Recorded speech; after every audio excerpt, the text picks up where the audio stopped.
Chapter 141. A little bit. If the Lius knew that they'd be able to see the person they'd been looking for so long if they'd come a few minutes earlier, wouldn't they regret it? But there was no medicine for regret in life. The Lius hadn't realized anything at the moment, having brushed shoulders with Dr. Hayashi Lin. While part of the reason Lin Yi wanted to be friends with Xuemin was to thank him, there was also a reason behind it. He hadn't thought that much about Dr. Kong before, but Kong Xiaobo's words yesterday made Lin Yi's heart jump with excitement. Selling medicine was a lucrative business after all. Lin Yi had quite a lot of prescriptions in his hands, but Lin Yi didn't have the time to do that right now. Lin Yi was all by himself, and it'd be hard for him to do business without a partner. In fact, Lin Yi's best partner would be Pingzhan. Pingzhan Industries had quite a reputation in the country. It was just that there were some internal problems that Pingzhan himself hadn't dealt with yet, and Lin Yi didn't want to work with a company like that. It wouldn't be good for either of them if the prescriptions were to be leaked. Other than that, Guan Xuemin was the best choice. First of all, Guan Xuemin was famous in the Chinese medical community. Miracle Dr. Guan's fame wasn't below Miracle Dr. Kang's, and the reason why Miracle Dr. Kong was called Miracle Dr. Kong was because of his golden creation medicine.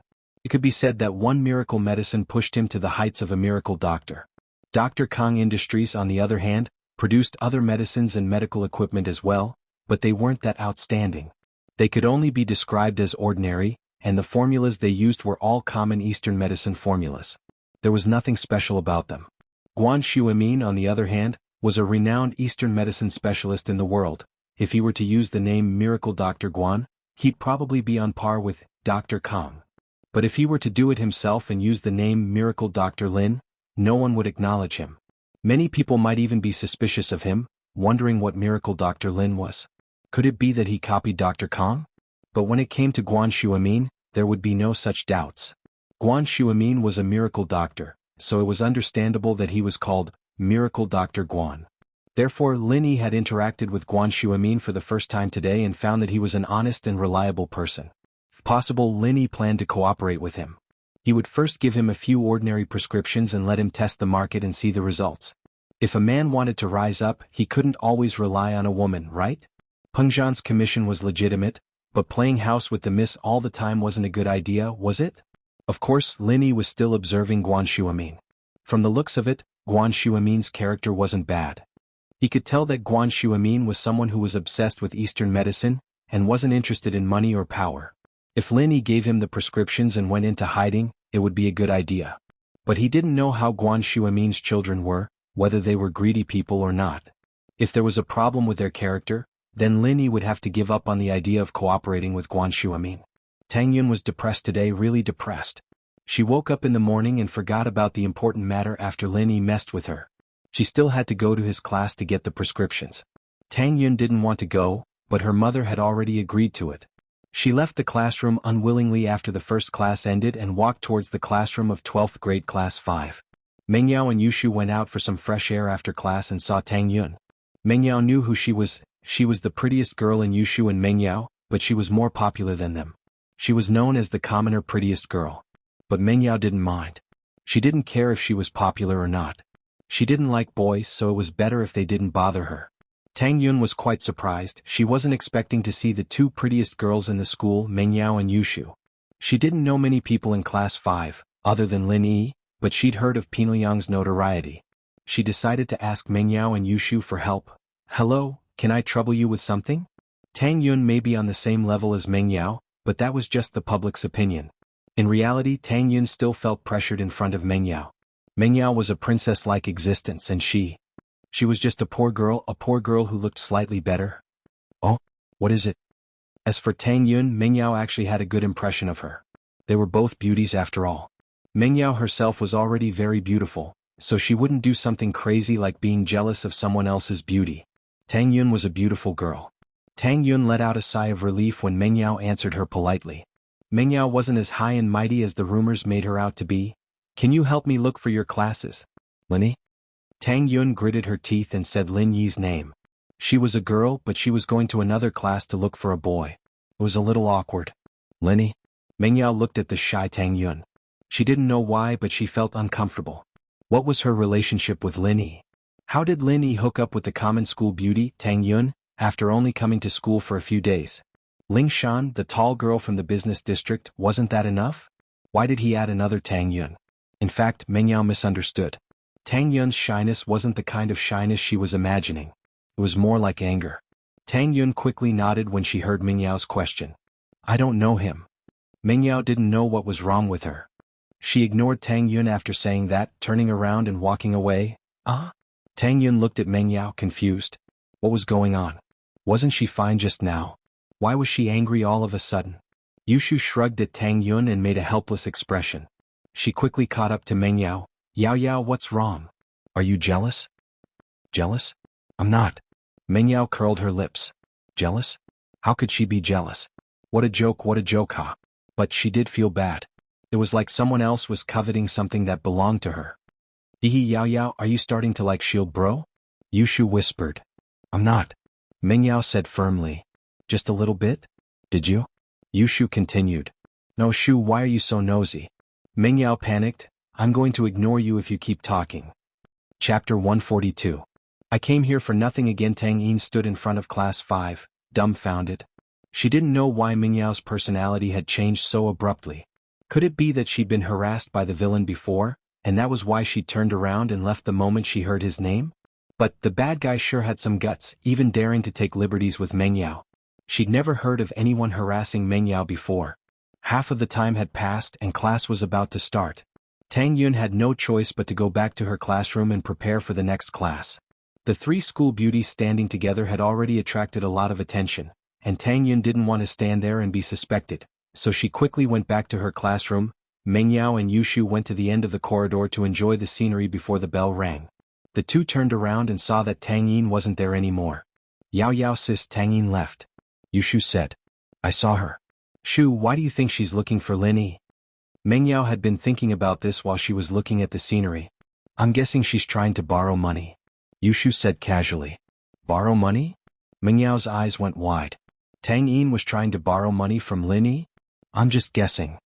Yushu smiled mischievously. You idiot. Meng Yao flicked Yushu's forehead. Whatever, let's go back. Why don't I ask her for you when she comes back? Yushu blinked. Or maybe I go to her class. You're not allowed. Meng Yao glared at Yushu.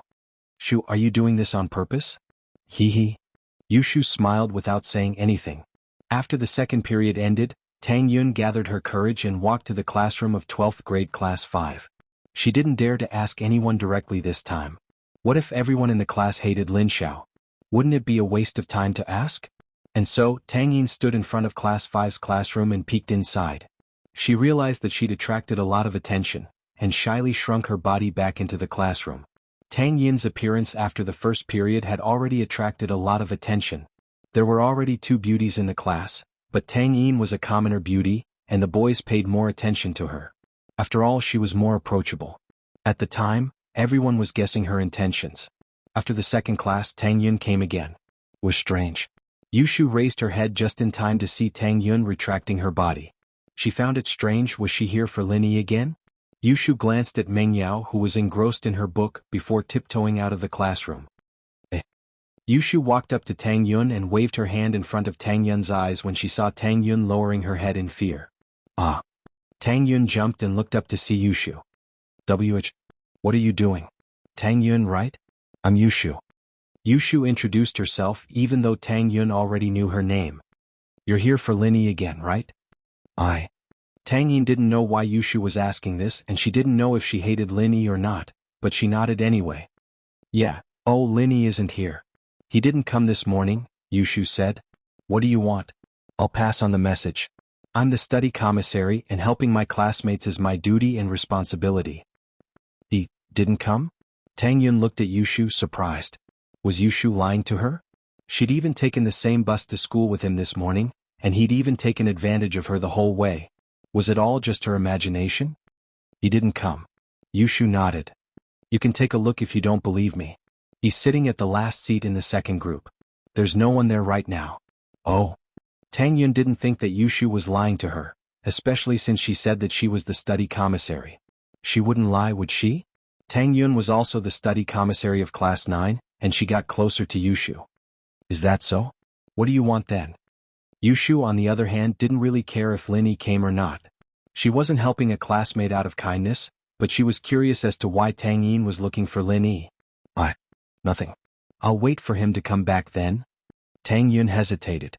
She didn't want to pass on the recipe to someone else, so she decided to do it herself. Yushu was a little disappointed, but she couldn't force Tang Yun to do anything. Come back in the afternoon then? Yeah, thanks. Tang Yun turned back to class disappointed. She'd been here twice and Lin Yi wasn't even here. He didn't even come to school. What was this guy doing? Didn't she get off the bus with him? Yushu went back to the classroom to find Meng Yao staring at her with a sharp gaze. Meng Yao had already put down her book. Yushu was a little scared. Yao Yao, why are you looking at me like that? Shu, where did you go? Meng Yao raised her head and realized that Yushu was gone. She followed the gaze of her classmates and realized that Yushu was talking to Tang Yun at the door. She was pissed. Didn't I tell you not to talk to her? Why didn't you listen? If Lin Yi found out, he'd think that I cared about her a lot. But thinking was just thinking. Meng Yao still wanted to know what Yushu had found out. The slippery Shu wouldn't be able to answer properly if she asked her nicely. Meng Yao pretended to be angry and as expected, Yushu spilled the beans. I just asked her why she was looking for Shield Bro. Yushu pouted. But she wouldn't tell me, so I could only tell her that Shield Bro wasn't here and tell her to come back in the afternoon. Oh. Meng Yao nodded. I don't know what this guy's been doing, he just left a note this morning. What kind of attitude is that? My dad hired him for nothing, he's just skipping work. Yao Yao, I remember that you wanted him to stay away from you, why'd you change your mind so quickly? Yushu asked mischievously. Yeah. It's not easy for dad to make money, I have to pay him enough, right? Meng Yao mumbled as she came up with a lousy excuse. She didn't really believe it herself, but she couldn't admit that she didn't hate Lin Yi that much. I see. I'll talk to Shield Bro and ask him to be more professional. Yushu nodded as if she believed her. Chapter 143. Chapter 143. Someone came. Tang Yun went to Class 5's classroom again during lunch break, but this time she didn't go to Yushu. Instead, she went to a frail-looking bespectacled girl and asked her about Lin Yi. The girl was the type that didn't pay attention to the outside world and only focused on her studies. She didn't even know if Lin Yi came in the morning, nor did she pay attention to him. She looked around the classroom for Tang Yun and confirmed that Lin Yi wasn't in the classroom. Tang Yun was disappointed. Was this Lin Yi trying to trick her on purpose? He'd promised to get the formula with her mother today, but there wasn't even a shadow of him for the whole morning. What was the meaning of this? Lin Yi, on the other hand, walked into the classroom at 1:30 p.m. Yushu nudged Meng Yao. Yao Yao, Shield Bro's here. Oh. Meng Yao raised her head to look at Lin Yi, only to find him looking at her as well. She lowered her head, trying to figure out what was going on between Tang Yun and Lin Yi. Yao Yao, you don't look too happy? Yushu could tell that Meng Yao was a little down in the dumbfounded state. It's nothing, I'm just a little tired. Meng Yao said as she massaged her shoulders. Shu, what do you think Lin Yi's been doing all morning? I don't know. Maybe I can ask him for you? Yushu said. Meng Yao seemed to be treating Shield Bro differently now, wasn't she? Is that so? Then go ahead and ask. Meng Yao hesitated for a moment before agreeing to Yushu's suggestion. Oh, should I ask Tang Yun why she's looking for him? Yushu said as she took out her phone. Lin Yi didn't have hands before, so Yushu could only send him a note. Now that Lin Yi had a phone, he didn't need to use such a primitive method anymore. About that? Meng Yao was about to ask why he was asking about that, but for some reason she closed her mouth. Whatever you want, haha. Yushu started typing a message on her phone before selecting Lin Yi's number and pressing send. There's a girl in the village called Xiao Fang. She's beautiful and kind. A melodious ringtone sounded, but this song was a little too old. Class was about to start and the classroom was quiet, so the ringtone seemed a little abrupt. Everyone immediately turned their heads in the direction of the ringtone. Lin Yi was a little awkward. He'd set his phone to the standard ringtone, afraid that Huaijuan wouldn't pick up his call. He'd forgotten to turn it back to vibrate when he got back to school. He quickly took out his phone and pressed it. Fortunately, it was just a short message. Most of the people turned their heads away after a quick glance. Meng Yao smiled, knowing that it was Yushu's doing. Yushu, on the other hand, stuck her tongue out at Lin Yi. Who told you not to turn your phone to vibrate? Lin Yi looked at his phone and saw that it was a message from Yushu. Yao Yao asked me to ask you what you did this morning. Lin Yi shook his head with a smile. The miss was quite curious, wasn't this Yushu? Wasn't she trying to sabotage Meng Yao? Lin Yi could tell what Meng Yao was thinking. As far as Lin Yi could see, the miss was the type of person who looked cool on the outside but had a passionate heart.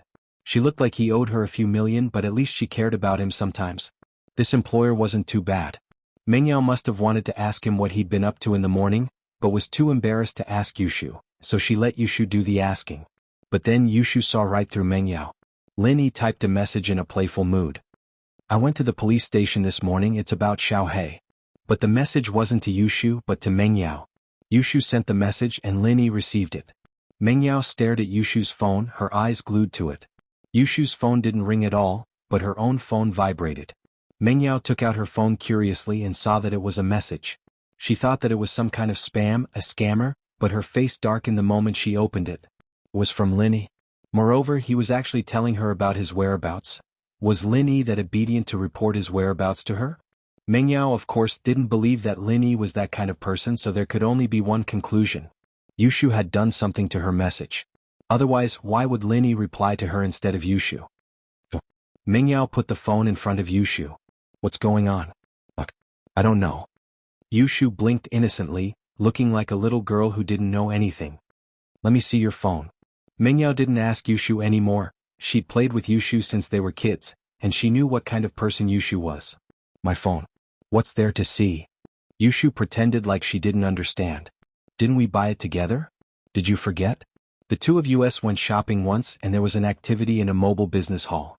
The poster was Fishman 2's very pure, very ambiguous prequel. The two of us felt that it was quite fun, so we went in. Then we participated in a free mobile phone activity. Shoo. Mengyao glared at Lin Yi angrily. Don't change the subject. Give me your phone. Oh. Yushu was actually quite afraid of Mengyao. Yushu didn't dare mess around anymore when Mengyao was angry. She handed the phone over obediently. Mengyao snatched it over and found the message Yushu had just sent. She was pissed. Shu, why did you send it to me? Didn't you tell me to ask? Yushu said innocently. You. Mengyao didn't know what to say. She was the one who told her to ask, but who asked like that? Wait, didn't she say, do whatever you want? Shu, when did I tell you to ask that? I said do whatever you want. Mengyao said angrily. Aren't you using a chicken feather as a token of authority? Oh, then I'll text Shield Bro back and explain it to him. I'll say it's my own decision, and it has nothing to do with you. Yushu said. Chapter 144. Stalking the spy. Lin Yi looked at Mingyao's text. Lin Yi wasn't surprised when she said, don't report to me wherever you go. It was Mingyao's style after all. It wasn't unusual at all. But the last sentence, but be careful of flirting with other girls, they're already knocking on your door, was a little strange. What did she mean by be careful of flirting with other girls? What, they're already knocking on my door? Who am I messing with? Who's knocking on my door? Lin Yi was a little puzzled. Who's knocking on my door? Mengyao frowned at Lin Yi's text. Was this guy playing dumb, or did he really not know? School Beauty Tang was looking for him for something this big? How could it be possible if they didn't make an appointment beforehand? But that was just Mingyao's speculations. Looking at it from another angle, there was no way Lin Yi wouldn't tell Tang Yun that he wouldn't be at school in the morning if they did make an appointment beforehand. It really didn't seem like an appointment beforehand. Mengyao couldn't say much about it and could only reply. Tang Yun. She's been looking for you a couple of times. Do you know that she's looking for you? Who's little Hey? Mengyao only remembered to ask Lin Yi who this little Hey was after she calmed down. Why did it sound like a dog's name? Tang Yun? Lin Yi paused. Tang Yun was looking for him? Judging from how angry she was this morning, it didn't seem like she was going to talk to him anymore. Why would she be looking for him now? Lin Yi frowned, not understanding why Tang Yun was looking for him. He replied to Mengyao. Little Hey, it's Heibao. What's Tang Yun looking for me for? Mengyao couldn't help but chuckle at Lin Yi's text. Heibao. Heibao. Mengyao had heard of Black Panther's reputation before as well. Pin Liang had been bragging about how powerful he was in the sky, how he was the boss of the underworld, how he could take on 10 people all by himself, and yet someone as powerful as that had been kicked to the ground by Lin Yi. Mengyao smiled faintly, but then Lin Yi asked, what did Tang Yun come here for? Mengyao was a little annoyed. Didn't he know? How would I know? You're the one who made this mess, deal with it yourself. Mengyao replied, putting her phone back in her desk and getting ready for class. Yao Yao, what did Shield Bro say? Yushu asked after Mengyao put the phone down. You were looking sideways just now, you think I don't know? Mengyao was a little speechless at Yushu's question. Haha. Yushu said, a little embarrassed. I thought you'd be able to figure it out. Do you think I'm a fraud or an immortal? Mengyao humphed. Plus, why would I need to analyze him? Yushu saw that Mingyao's tone wasn't friendly, so she kept quiet and got ready for class. After class, Lin Yi walked out of the classroom and headed to Tang Yun's class. Tang Yun didn't have a phone, so he couldn't call or text her. He could only go look for her. Looking at Lin Yi's back, Mingyao knew that he was going to look for Tang Yun, but she wasn't too happy about it. Yao Yao, do you want me to follow him? Yushu was starting to use her dirty tricks again. Come on. Mingyao's eyes went black, a few black lines appearing on her forehead. You're following me? You don't know how good he is, do you? You can follow him? If he finds out, he'll think that I sent you. Oh, then I'll follow him openly. I'll say I'm curious. Yushu said, not caring at all. Mingyao was speechless. Then you go yourself, don't tell him I asked you to. Oh, I'll go then. Don't worry, Yao Yao, I won't sell you out. Yushu said solemnly. That's more like it. Ichem? Mingyao paused. She realized that Yushu had tricked her. What do you mean sell me out? You're the one who wants to go, what does it have to do with me?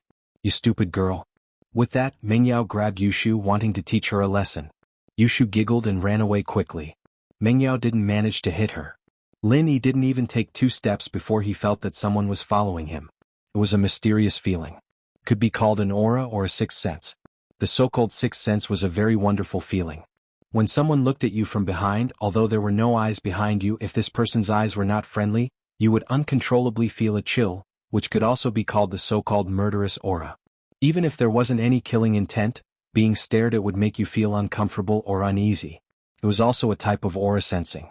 It was a very mysterious thing, an illusory thing, but many people would be able to sense it when they were being watched or peeped on. Lin Yi was one of them. Lin Yi didn't care. This person didn't have any killing intent towards him, which meant that he wasn't his enemy. Most importantly, the jade didn't give him any warning, so Lin Yi could ignore him for now.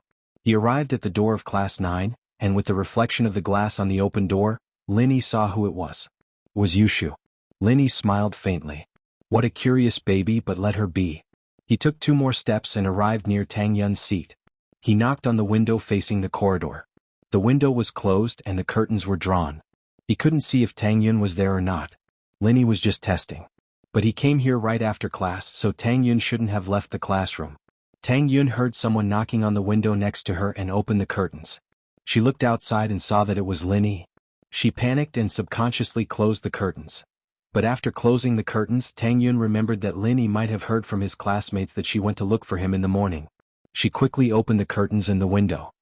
You came? Tang Yun was a little annoyed that Lin Yi wasn't at school the whole morning. She wasted a couple of trips. I went to do something this morning. I left after we parted at the school gate. Lin Yi smiled. What were you doing? You don't need to explain to me. Lin Yi's words were a little ambiguous, and it made Tang Yun a little shy. Parting at the school gate. It sounded like they were going to school together. Tang Yun quickly waved her hand, trying to draw a line between them. Okay.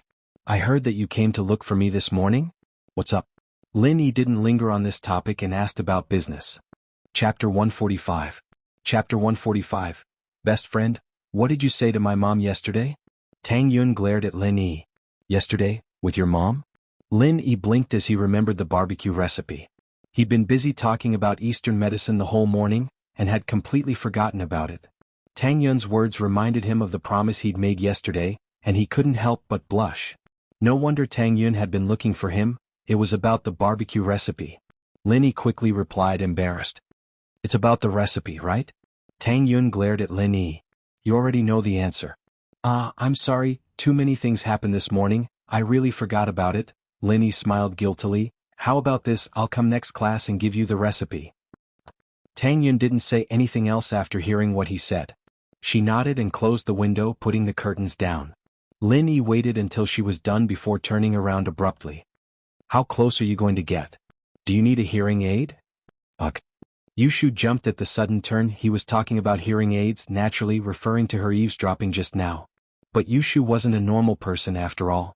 The awkwardness only lasted for a moment before she giggled. What's wrong? You're scared of other people overhearing you, aren't you? I just happened to pass by. Lin Yi was leaning against Tang Yun's window, and Mengyao was standing behind Lin Yi, leaning against the wall. Tang Yun wouldn't have been able to see Yushu's existence, otherwise she wouldn't have talked to Lin Yi for so long. Haha. Lin Yi didn't know what to do with Yushu. He only smiled. What do you want to know? Ask away. Let me make this clear first. I wasn't sent by Yao Yao. Yushu rolled her eyes as she explained to Lin Yi. Lin Yi didn't mind. Most of Yushu's words were bullshit. She said she was sent by Meng Yao, but it was also possible that she came here out of curiosity. Tang Yun, what do you need? Yushu asked. It's nothing. I promised to give her something but I forgot. I'll give it to her next class. Naturally, Lin Yi wouldn't say anything about the barbecue recipe. It would seem as if he was giving alms to the other party. Lin Yi wasn't someone who would take credit for something he had done. Oh. Yushu was wondering what Lin Yi was going to give Tang Yun. He could only blame his poor hearing for not having clairaudient. The corridor was too noisy so he could not hear their conversation. I'm going back. Didn't you happen to pass by? You can continue. Lin Yi nodded to Yushu. Toilet paper. Toilet paper. Yushu stomped her foot as she was pissed off by Lin Yi's words. However, Yushu's words attracted the attention of the students who were passing by. Toilet paper? School beauty Chin was asking for toilet paper in the corridor? Could it be that she couldn't hold it in anymore? This was bad for her image, bad for her image. However, there were still a lot of admirers in the school. They immediately pulled out tissues from their pockets when they heard Yushu's shout and passed them to her. For you? Yushu froze, sweating profusely. It seemed that she had been misunderstood.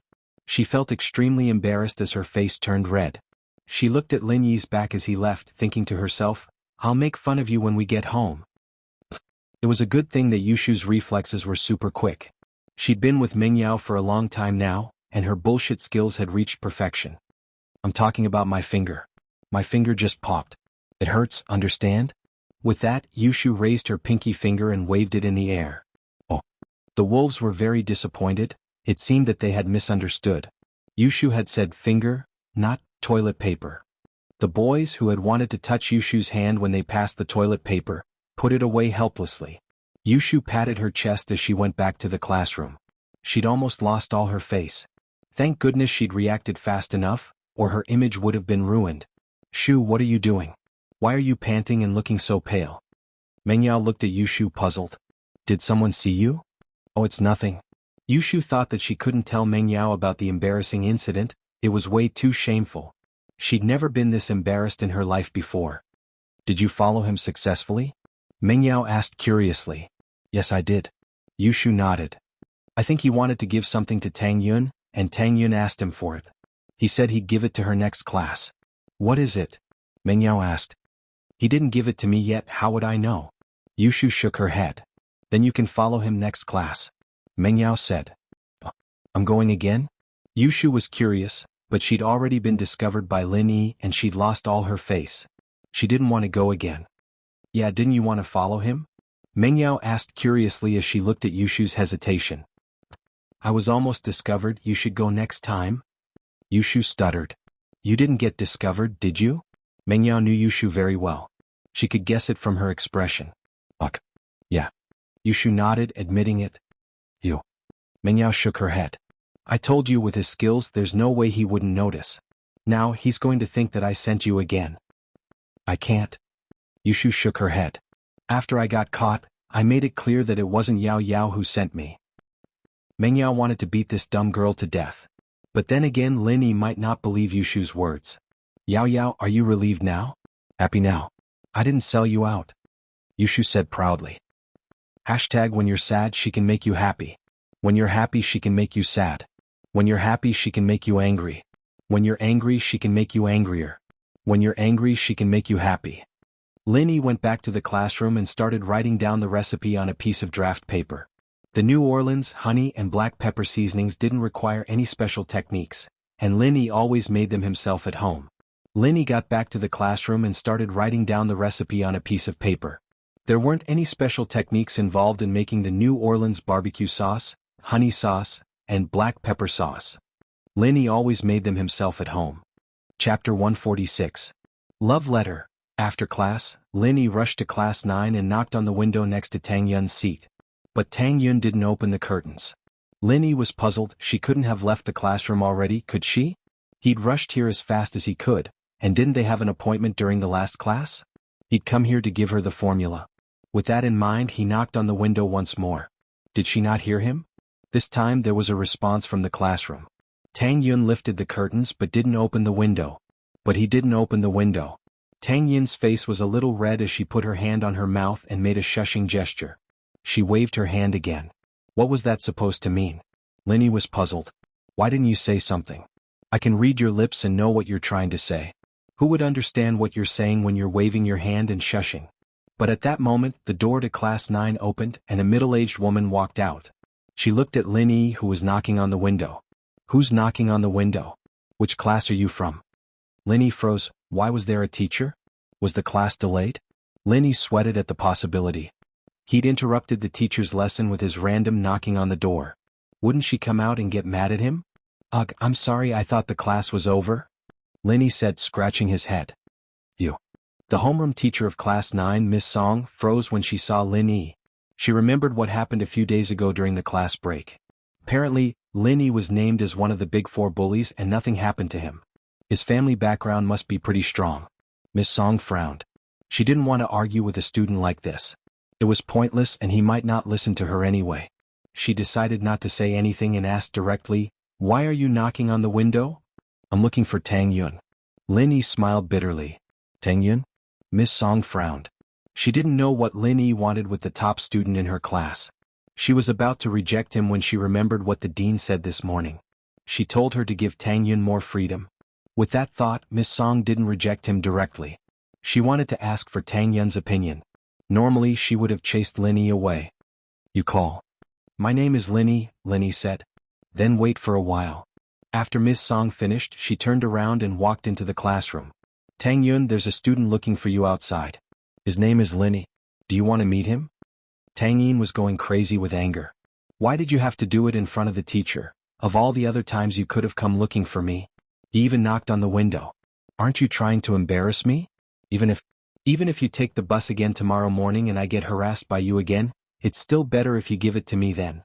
Tang Yun felt sad. Why was her life so unlucky after meeting Linny? This young thug. If she didn't see him, what if Linny kept knocking on the window? What if he got angry and didn't give her the formula? Although she didn't care about his formula, her mother needed it. If she didn't get it, wouldn't it be even more difficult if her mother came in person? With that thought, Tang Yun stood up and said to Miss Song, Miss Song, I'll go out for a bit. Miss Song paused. She knew Tang Yun's usual behavior. Although there were many pursuers in school, including some rich young masters, Tang Yun ignored them all. Not to mention looking for them in the classroom, Tang Yun would go out. Even if she met them outside, Tang Yun would avoid them. But since Tang Yun decided to go out and meet Linny, Miss Song couldn't say much. She nodded and followed Tang Yun to the classroom door. She looked at Tang Yun and Linny from afar. She wanted to see what they were going to do. If Linny started to pester Tang Yun, she could stop him. Why did you come at this time?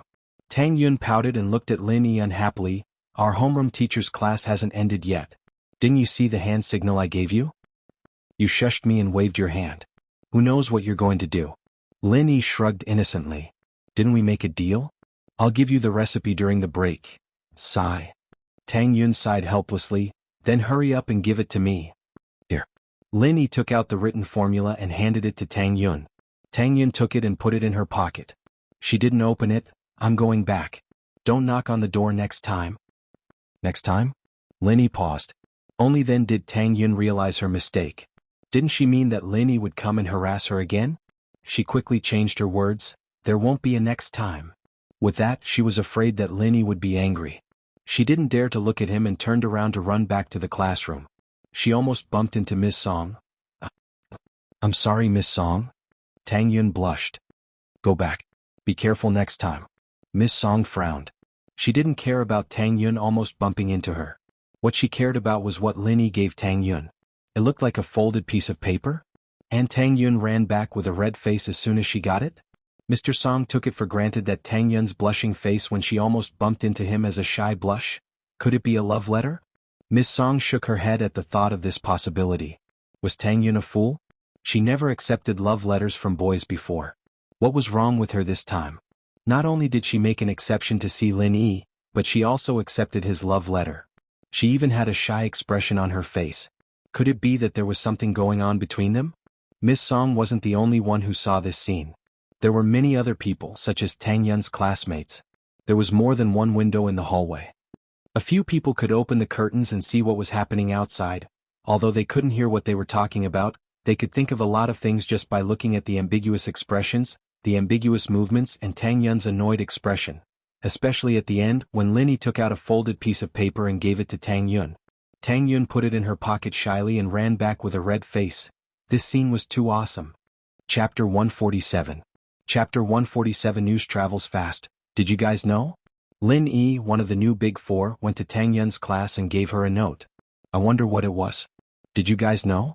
Lin Yi of the Big Four wrote a love letter to Tang Yun. Did you guys know? Lin Yi of the Big Four. Lin Yi is chasing after Tang Yun. Did you guys know? Lin Yi of the Big Four. Lin Yi is dating Tang Yun. Did you guys know? Lin Yi of the Big Four. Zhou Ruoming of the Big Four went to harass his girlfriend Tang Yun and got beaten up by Lin Yi. Young Master Lin and Tang Yun, the two main characters, didn't know that the rumors about them had spread all over the school. Meng Yao and Yushu watched as Lin Yi ran out empty-handed and came back empty-handed. They didn't know what he gave Tang Yun, but they didn't see him take anything out. Meng Yao wanted to ask but was too embarrassed to do so. She could only let it go. Yushu, on the other hand, wasn't trustworthy enough. She'd be better off asking herself than asking. She'd be selling herself out in the blink of an eye. The last class ended and it was the break before the main class. Tang Yun and a girl with glasses were walking hand in hand on the field. This was Tang Yun's best friend, Lu Xinwen, from the 30th grade. Their houses were very close and they knew the pitiful Xiaofan as well. Lu Xinwen, on the other hand, wasn't very good looking. Naturally, she wouldn't be the target of attention from gangsters or young masters. She didn't have much time on her hands either. Inin, you're not really with Lin Yi? Xinwen said in a hushed voice. I'm not. Tang Yun wasn't expecting her best friend to say something like that. She blushed. What are you talking about? How could I be with him? No way, right? Don't you know Yun Yun? The news has spread in our class that Lin Yi gave you a love letter today, and you shyly accepted it. You were so flustered that you almost knocked down our homeroom teacher, Teacher Song. Lu Xinwen said. Tang Yun didn't think that the barbecue recipe Lin Yi gave her would be seen by people with ulterior motives, and it would spread like this. Gossip was a fearful thing. What, you really don't know? Seeing Tang Yun's confused look, Lu Xinwen was also puzzled. Did Tang Yun really not know? Wenwen, tell me what's going on. Tang Yin was starting to panic as she shook Xinwen's hand. How come I didn't know anything? This afternoon, someone saw Lin Yi confessing his love to you, and you shyly accepted it and went back to class. Xinwen summarized the more believable version of the story for Tang Yin. What? Tang Yun's eyes widened. He's giving me a love letter? Confessing his love to me? Yeah, that's what everyone said. Xinwen thought. There's a more fantastical version that I haven't told you yet, and you'll know how powerful it is when I tell you. Wenwen, you still don't believe me? Why would I fall in love so early? Tang Yun didn't know whether to laugh or cry. Who knows? You're already 18, who knows if you're in love or not? Xinwen laughed.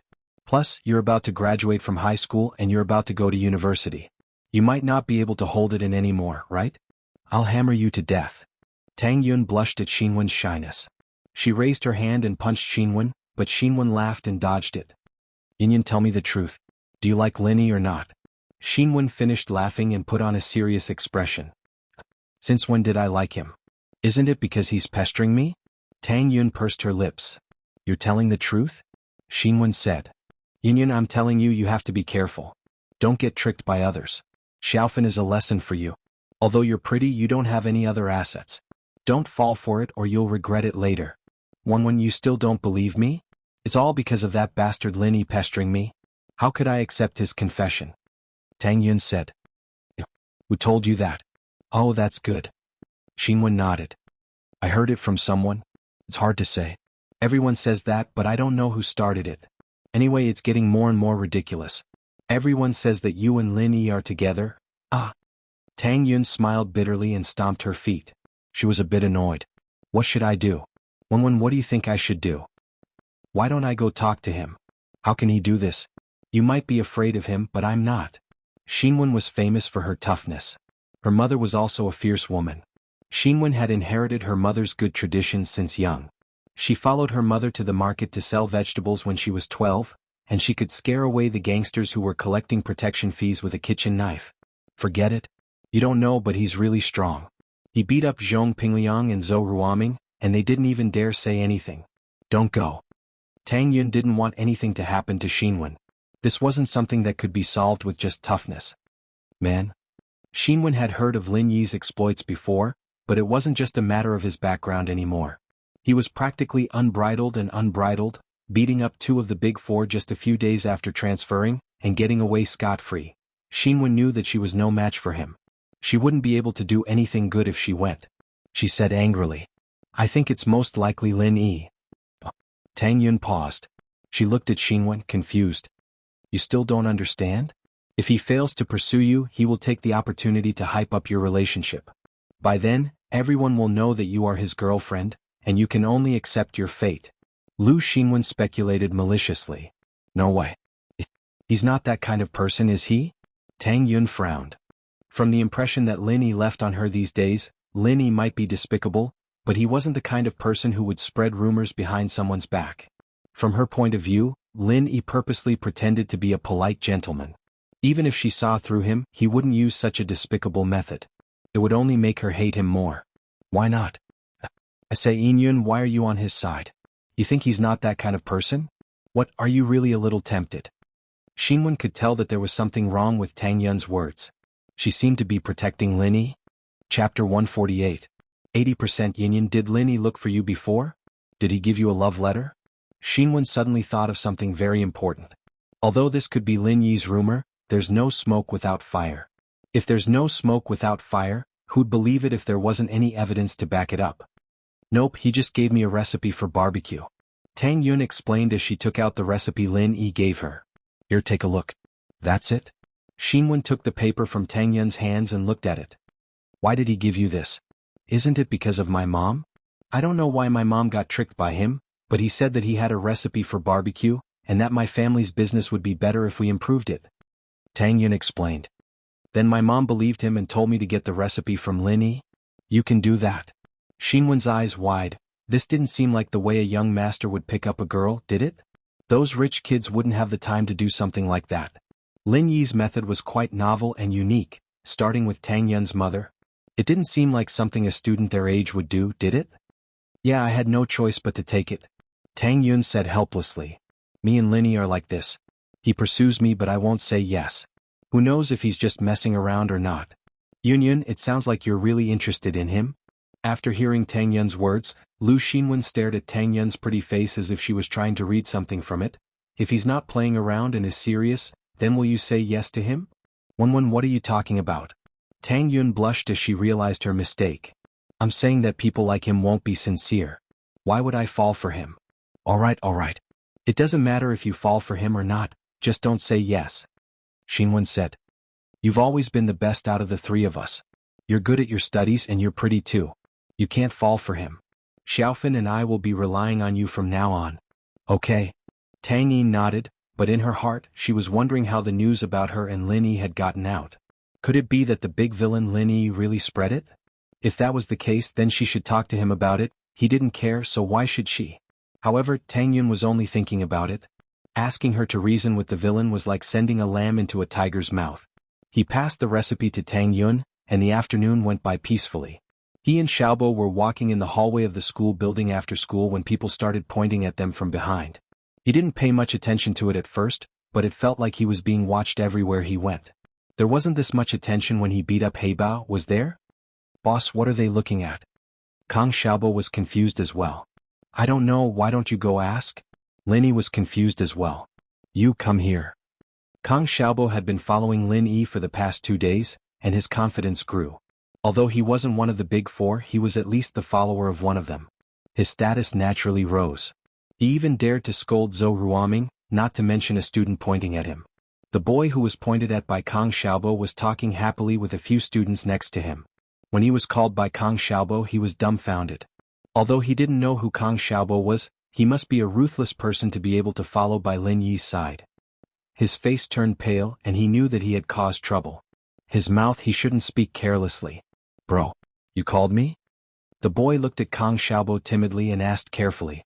Nonsense, who else would I call if not you? Come here. Kang Xiaobo said fiercely, what the hell were you talking about just now? Pointing at my boss and beaming with joy, do you think you're a commentator? That?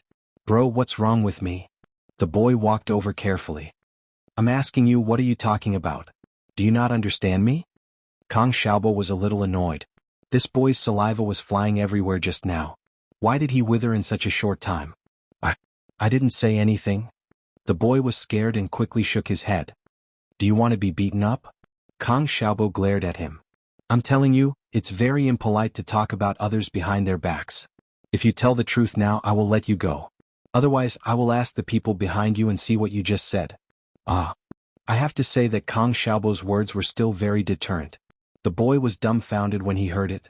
He could bear it and not say it, but the students behind him who were listening to his explanation just now wouldn't hide it for him. Thinking of this, his face turned pale and he had to admit, I'm sorry. I also heard it from others. What did you hear from others? Kang Xiaobo was furious. Why were you wasting time? You were so excited just now, why didn't you drag it out? I heard that Lin Yibro and the beauty of the school, Tang Yun, are dating. The boy said in a small voice. Today Lin Yibro confessed to Tang Yun and gave her a love letter. Tang Yun also shyly accepted it. Lin Yi's eyes widened in shock. Damn. Who was the one who spread this? When did I give Tang Yun a love letter? Lin Yi's first reaction was, did these people have nothing better to do?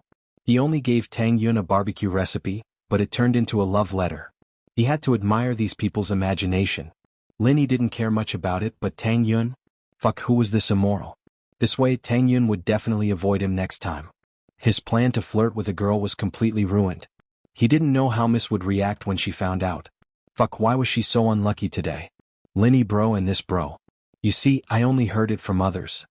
The boy saw Lin Yi's expression change and was shocked. He quickly admitted his mistake. Alright, you can leave. Lin Yi didn't know whether to laugh or cry. Lin Yi wouldn't argue with this boy. He definitely didn't say it. He was just passing the news out of curiosity. There was no way to pursue this matter. Thank you, Lin Yi bro, thank you. The boy nodded and quickly ran away. Boss, I think this is a good thing, right? After the boy left, Kang Xiaobo winked at Lin Yi. Now that everyone knows that Tang Yun is your girlfriend, you have a good chance, right? Chapter 149. Chapter 149, Unwanted Results. Haili City, the chairman's office of the Flying Shuttle Cosmic Corporation. Yuchu sat there with a dark expression on his face. He was the mastermind behind Mingyao's kidnapping case, and he'd been scolded by his partner, Jin Gubang. He was quite upset, and if it weren't for the fact that his boss valued Gubang more than he did, he wouldn't have swallowed his anger like this. Those gangsters had been sent by the boss's underlings, and now that the operation had failed, Gubang was pushing all the blame onto him. This made Yuchu very angry. He had a domineering name and a domineering company name, but Yuchu knew that he was nothing more than a puppet of his boss. He wasn't even a puppet of the big boss, he was just a puppet of one of Tsihua Bro's spokesmen. There were some things he couldn't make up his mind on, so he called his boss Tsihua Bro. Tsihua Bro, I'm Yuchu? Yuchu said humbly. Yeah, what's up? Tsihua hadn't been in a good mood these past couple of days. He hadn't been able to contact Baldy at all, and he'd just received news that the police had found Baldy's body. It was a relief to Tsihua. Baldy was dead, and no matter how he died, it had nothing to do with him. Baldy's underlings knew of his existence, but they'd never met him face to face. Even if they were in the police's hands, the police wouldn't be able to do anything to him with just a few words. Actually, Tsihua wouldn't be afraid even if Baldy were to bite him out. With his power, and that of the person behind him, it wasn't something a normal person could do anything to.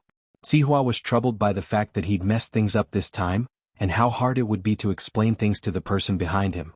He'd underestimated his enemies too much, sending a gangster like Baldy. Tsihua bro, that Jin Gubang, he's pushing all the blame on me, saying that my men aren't good enough. He's looking down on you, saying that your men aren't good enough. Yuchu said, adding oil to the fire. It wasn't his fault in the first place, but he was the one who'd been wronged. I understand. Tsihua frowned. He wasn't expecting Yuchu to talk to him about stuff like this. Jin Gubang isn't one of the boss's men, it's just a business relationship. If he's complaining to you, then let him be. We're on the same side and I understand your situation. I'll remember all the things you've done to me. Yes, Tsihua bro, I feel much better now that you've said it. Yuchu said, trying to convince the higher-ups that he had been wronged. By the way, have you investigated that side? Who's that bodyguard of Meng Yao? Tsihua asked. We've already looked into this Jin Gubang, and from the looks of it, he's a worker Pingzhan hired from somewhere. He's assigned to Ming Yao's school to be her bodyguard. Yuchu said. As for which security company he's working for, we don't know yet. Jean Gubong didn't manage to find out either. Then keep looking, Sihua said. The boss has been paying a lot of attention to this, and he's already sent a golden class peak master over. I underestimated him last time, but this time, peak of the golden class. Yuchu's heart skipped a beat. He had more or less heard about the division of strength on the boss's side. The strength of the peak of the golden class was no weaker than a special forces soldier, and he actually sent it to deal with a little bodyguard. Keep your mouth shut, don't say anything. Sihua reminded. Don't worry, Sihua bro, I won't. Yuchu promised. Lin Yi quickly got into Falbert's Bentley while no one was noticing. Mengyao's face had been blank the whole time, and Yushu was giggling beside her. Evidently, Mengyao had heard something about the love letter he'd given Tang Yin. Lin Yi shook his head. Mengyao was obviously pissed, but Falbert was there as well, so it wasn't a good time to get angry. The three of them didn't speak on the way back, and even Yushu, who'd always been talkative, shut her mouth. She didn't want to disturb Mengyao's mood anymore. Lin Yi was just about to return to his room when Mengyao stopped him abruptly. Lin Yi, stop right there. Lin Yi wanted to hide from the Mississippi. Who'd want to mess with her when she was in a fit of anger? But she caught him before he could do so. Lin Yi turned around to see Mengyao standing there with her hands on her waist, looking fierce. Miss Chu, what's the matter? Lin Yi laughed dryly. Lin Yi, you're really something, huh? You've only been at school for 2 days and there's already a scandal?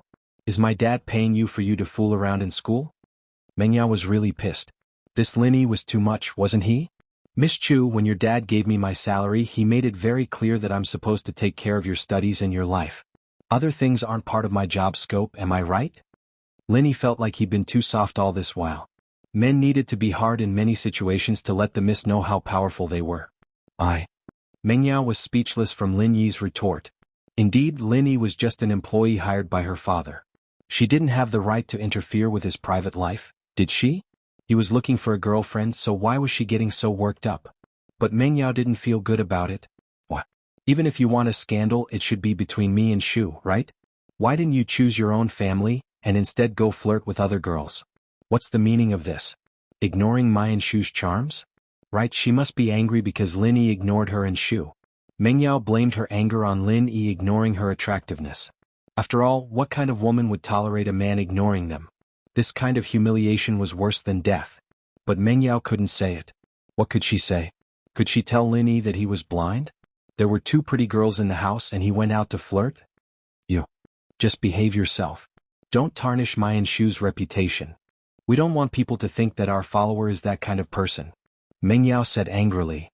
Oh, don't worry, Miss Chu. I'll try my best to stay away from you in school. I won't let anyone know about our relationship. Lin Yi nodded. You. Lin Yi's words stunned Mengyao. She stared at Lin Yi blankly, speechless. Mengyao didn't expect her words to get such an answer from Lin Yi. Was this the answer she wanted? Chapter 150. Chapter 150. Not in a good mood, Mengyao felt like crying as she watched Lin Yi walk back to his room. She'd never been treated like this in her entire life. Lin Yi, you think you're so great? So what if I stay away from you? I don't care about you. Mengyao yelled at the top of her lungs as she watched Lin Yi walk away. From now on, I don't care about your business anymore. With that, Mengyao collapsed onto the sofa as if she'd lost all her energy. She couldn't hold it in anymore. She couldn't hold it in any longer, but she was afraid that Yushu would hear her. Yao Yao. What's wrong? Yushu stopped joking around after noticing Mingyao's strange behavior. She held Mingyao's hand up. Yao Yao. Don't cry. Who's crying? I'm not crying. Mingyao naturally wouldn't admit that she'd shed tears for some random guy. What did his good and bad have to do with her? He'd saved her, hadn't he? So what? Falbert had even saved her when she was young. But Lin Yi and Falbert. Mingyao's heart warmed every time she thought back to that moment when Lin Yi stood up for her as a hostage. She'd always felt that she was a very lucky girl to have a man willing to die with her. But now, Yao Yao, I know you like Shield bro. Maybe I can talk to him? Yushu could tell what Mengyao was thinking now. She'd grown up with Mengyao and no one knew her better than she did. Mengyao was probably falling for Lin Yi. The hero saving the damsel in distress scene was a bit of a cliché, but it was a classic that people loved to talk about. Yushu could tell that Mingyao's attitude towards Lin Yi had changed ever since Lin Yi saved her. Mengyao might not have noticed these details, but Yushu as a bystander could see the difference. Shu, what are you talking about? Who likes him? Meng Yao jumped up from the sofa, her voice hoarse. I don't like him. I've told you 10,000 times I don't like him. Don't talk nonsense. Yushu hadn't seen Meng Yao react like that before. I'll stop. Alright Yao Yao, we don't like him, okay?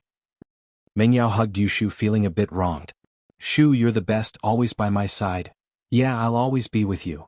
Yushu nodded as she patted Meng Yao's shoulder comfortingly. It wasn't that Lin Yi didn't hear Meng Yao's voice, but that he didn't know how to respond. Lin Yi's hand shook as he closed the door, sighing softly. Even though Lin Yi couldn't figure out what the Chu First Miss was thinking, judging from her behavior today, she seemed to be a little jealous. Could it be that the Chu First Miss had feelings for him? Lin Yi didn't know what was going on. He and Meng Yao had always been on opposite sides. Even if he saved her, it wasn't love at first sight, was it? What's more, even if it was love at first sight, Lin Yi wouldn't dare to have an affair with the miss. This was a taboo in the industry. Falling in love with the employer was like playing with fire. Lin Yi shook his head. He didn't dare to provoke the young miss when she went crazy today. At night, when Faubert came to deliver dinner, Lin Yi didn't even go out. Meng Yao and Yushu felt a little better after venting their frustrations for a while, and they forced themselves to cheer up when they saw Faubert walking over. Faubert was a little surprised that Lin Yi wasn't there. Miss Chu, is Mr. Lin not here? Probably dead. Meng Yao didn't feel good about it, but she didn't hide anything. Faubert had watched her grow up, and he knew her personality well. Dead. Faubert smiled bitterly, guessing that there was some misunderstanding between Lin Yi and Meng Yao. But Faubert wasn't in a position to intervene in something like this. He was only Pingzhan's butler after all, and Pingzhan's ambiguous relationship with Lin Yi and Miss Chu made it even more difficult for Faubert to get involved. After helping the two misses put down the food, Faubert knew that it wasn't a good idea to stay here any longer.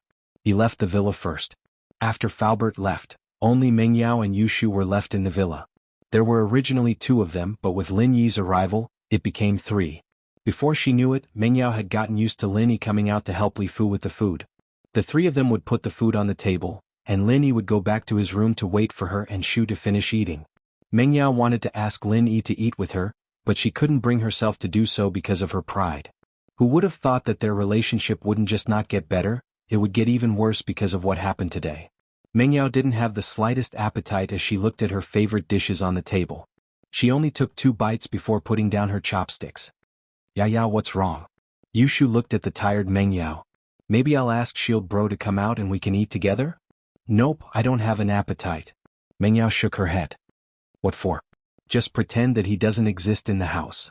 Meng Yao had subconsciously treated Lin Yi as one of the members of the villa, but she didn't realize it herself. Yushu lowered her head and went to eat. The food today was really good. Yushu remembered that there was even papaya pork soup. Yeah, it was said that it could help with breast enlargement. But she was already well proportioned and a little bigger than normal people. She didn't need to enlarge it anymore, did she? She wouldn't look good if she became a milk cow like Lingshan. But Yao Yao should give it a boost. She was taller than her but not as big as her. Shu, what are you doing? Meng Yao was pissed off as she watched Yushu eat like crazy with a smile on her face. How can you be so heartless? I'm already like this and you're still eating happily? Are you trying to piss me off? Oh. Yushu almost swallowed a piece of pork. It's nothing. I'm just a little hungry. No more eating. Come out with me. Meng Yao wasn't in a good mood. She didn't want to stay at home. Okay. Yushu put down her chopsticks and looked at the food on the table, a little reluctant to leave. There's good food even if we go out. I'll buy you some gutter oil fried mushrooms. Meng Yao rolled her eyes at Yushu. Yushu was speechless. How was she supposed to eat after that? Gutter oil? Was it that disgusting? Chapter 151. You can't drink. Lin Yi was in the room, but he could still hear everything that was going on outside the room, Meng Yao's rage, Faubert's arrival, and even the conversation they had at the dinner table. Lin Yi had heard everything. Lin Yi stretched his waist. This was a critical time and the 2 girls were going out at night. They didn't say they were bringing him along, but he couldn't just ignore them. He'd just follow them from afar. With that in mind, Lin Yi decided to change out of his uniform. His school uniform was way too eye-catching, and he'd attract a lot of attention if he went out in the middle of the night. It wouldn't be good if Meng Yao found out. He found a new set of casual clothes he'd bought over the weekend and took off his uniform, leaving only his underwear on. He was just about to put it on when the door opened. Ah! Yushu wasn't expecting Lin Yi to be naked in the room. She almost screamed at the sight of it. She covered her mouth with one hand and her eyes with the other, but kept her eyes peeking at Lin Yi's body through the gaps between her fingers. Not bad abs too? She'd already seen Lin Yi's asterisk anyways. It didn't matter if she looked again now. Yushu comforted herself, but she couldn't let Lin Yi catch her peeking again. She had to cover her eyes. Why were you in here? Lin Yi was startled as well. The door was shoved open just as he was changing his clothes. Lin Yi would have kicked the door open if he didn't know that there weren't any dangers in the villa. He pulled a pair of pants off in front of himself. Lin Yi was a little thick-skinned, but Yushu was staring at him like that. Of course I have something to talk to you about, Yushu said, blushing. Put on your pants. Are you streaking in the house? No, I didn't see you guys going out. I was thinking of changing my clothes and following you from afar. Lin Yi didn't hide anything from Yushu. The girl might be a troublemaker, but she knew what was right and wrong in many situations. You knew we were going out? Yushu was a little surprised. She even moved her hands away from her eyes, but Lin Yi had already taken off his pants, leaving his upper body bare. Even so, it was still a very embarrassing thing. Yushu was a little curious, but she didn't want to look too much. She thought to herself, yeah, I'll be able to look all I want when Yao Yao marries him, ha ha ha. I overheard some of your conversation just now. Lin Yi nodded. He pulled a cheap t-shirt and put it on. He didn't have enough clothes. He should buy a few more when he had time. Oh, if that's the case, I won't explain any more, Yushu said as she passed a bunch of keys to Lin Yi. Here, this is the key to my villa's garage and this is my car key. Yao Yao will be driving later, and if you don't have a car, do you think you're Superman? You can keep up with us. Okay, thanks. Lin Yi didn't expect Yushu to give him the car keys. I'm just worried that Yao Yao will go crazy and go somewhere dangerous, Yushu said, a little embarrassed. You'll have to be a fighter if that happens. Lin Yi sweated. It seemed like this girl was just looking for fun, afraid that he wouldn't have a place to show off. Let's go, Yao Yao's looking for clothes. I took the chance to sneak out. You go get the car first, Yushu said as she left the room. Lin Yi had put on his clothes by now, and quickly left the villa with the keys Yushu gave him. Yushu's villa was very recognizable. It was just across the street from Mingyao's villa. He opened the iron gate and found Yushu's garage. There was a yellow beetle parked there. Lin Yi smiled bitterly as he rubbed his nose. It was a rather feminine car. It was driven by men as well, but the color was a little too bright. Lin Yi got in the car and drove it out of Yushu's villa, parking it by the roadside. Mingyao might get suspicious if he were to drive it out of the villa, but it didn't matter on the road. There were plenty of similar cars on the road, and Mingyao couldn't be looking at the license plate at this late hour. He turned off the lights and waited for Mingyao's car to come out. After a while, Mingyao's Audi S5 slowly drove out of the villa, honking as it turned the corner as if to warn Lin Yi. Lin Yi paused before realizing that Yushu was probably the one driving the car, so she was reminding him. Lin Yi turned on the lights and started the car, following her slowly. Yushu was the one driving and Lin Yi was even more at ease. Usually, only the driver would pay attention to the road and the passengers in the car rarely looked back and forth. Lin Yi wasn't worried that Mingyao would notice that he was tailing them. Lin Yi was right. Yushu was the one driving, using Mingyao's bad mood as an excuse to be the driver. It surprised Mingyao quite a bit. Yushu didn't like driving, of course, with the exception of racing. She felt that the car couldn't run on the city roads at all, and it was very uncomfortable to stop and drive. Mingyao called out Yao Yao sis a couple of times, and Mingyao reluctantly agreed to be her chauffeur. As for her own Volkswagen Beetle, it'd take a year and a half to drive out of the garage. Yao Yao, where are we going? Yushu looked at the rearview mirror, relieved to see that her yellow Beetle was following them. In the past, Faubert would follow them no matter how late they went out, but after Lin Yi came, Faubert took care of everything other than sending them to school and taking care of their meals.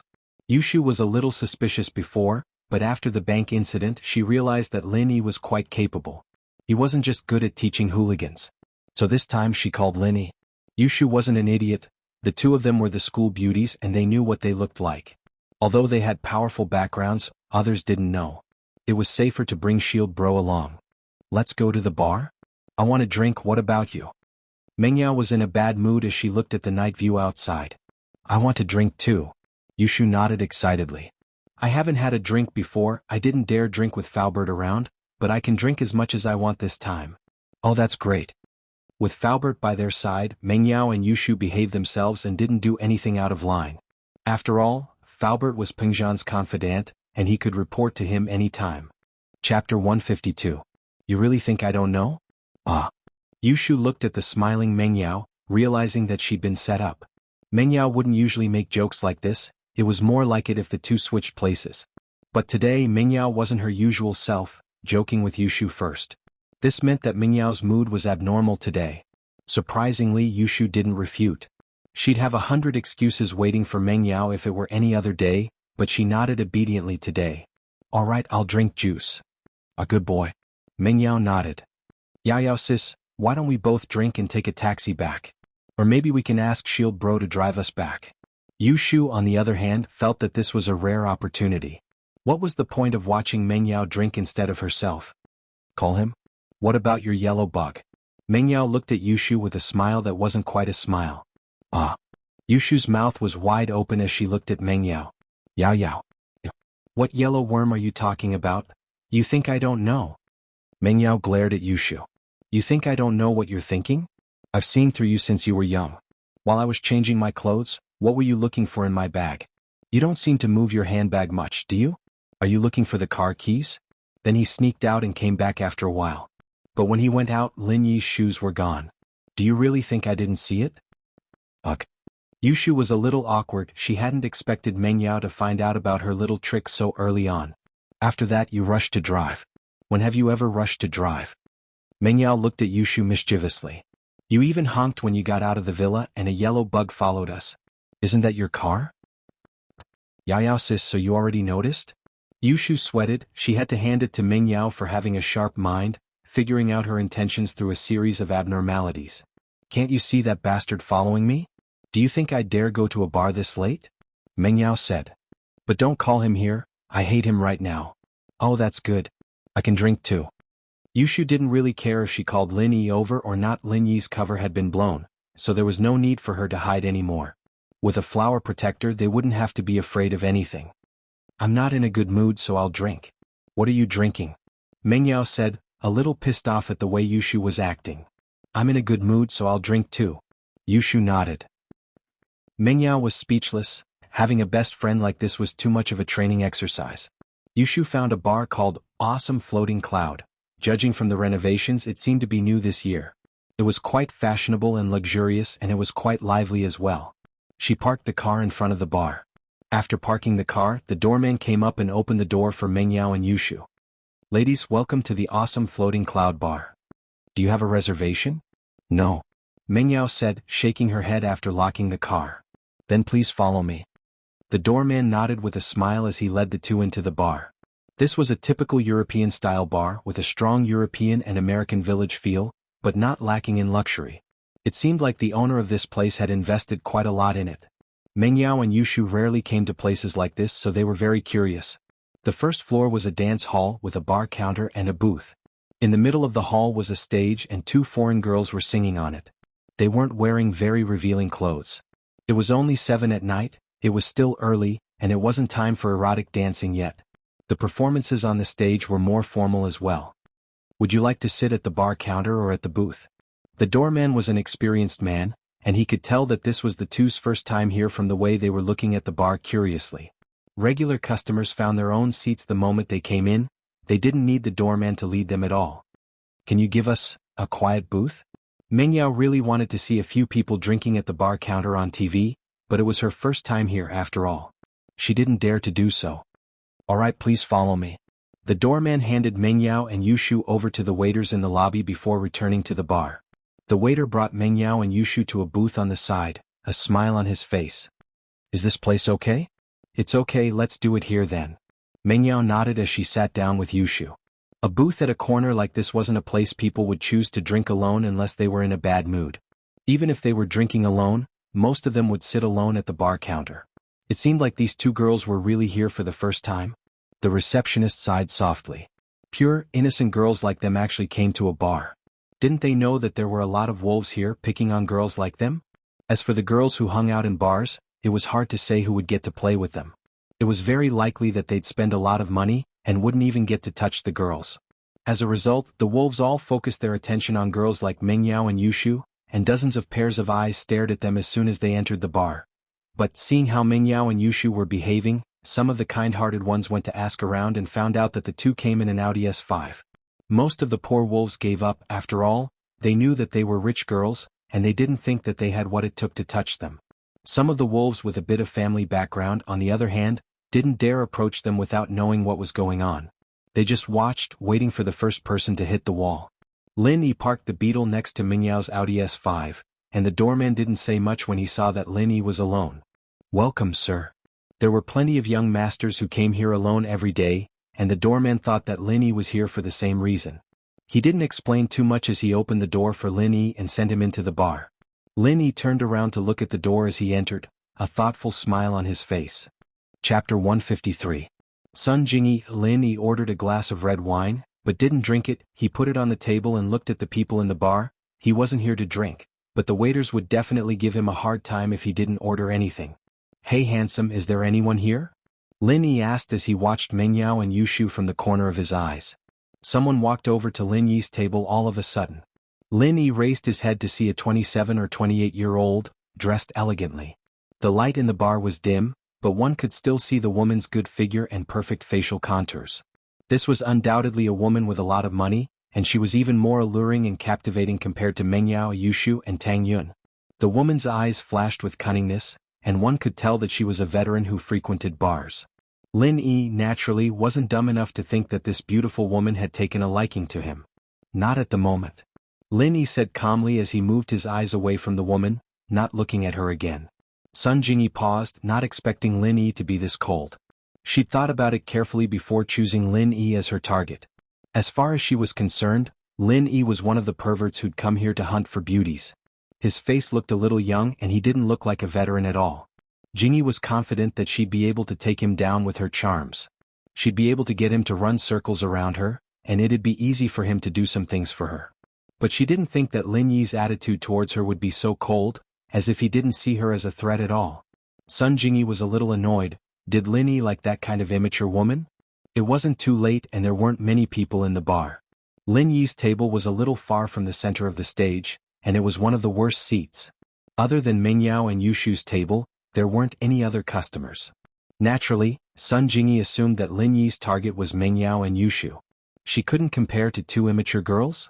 Sun Jingyi's eyes were as sharp as the sun. Mingyao and Yushu had changed their clothes, but she could still tell that they were young, probably in school. "Aren't you going to invite me to sit?" Sun Jingyi said with a smile as she held back her anger. "Ah." Lin Yi smiled faintly. "I don't own the bar, it's not like I can kick you out, right?" "Handsome, the way you talk is quite interesting."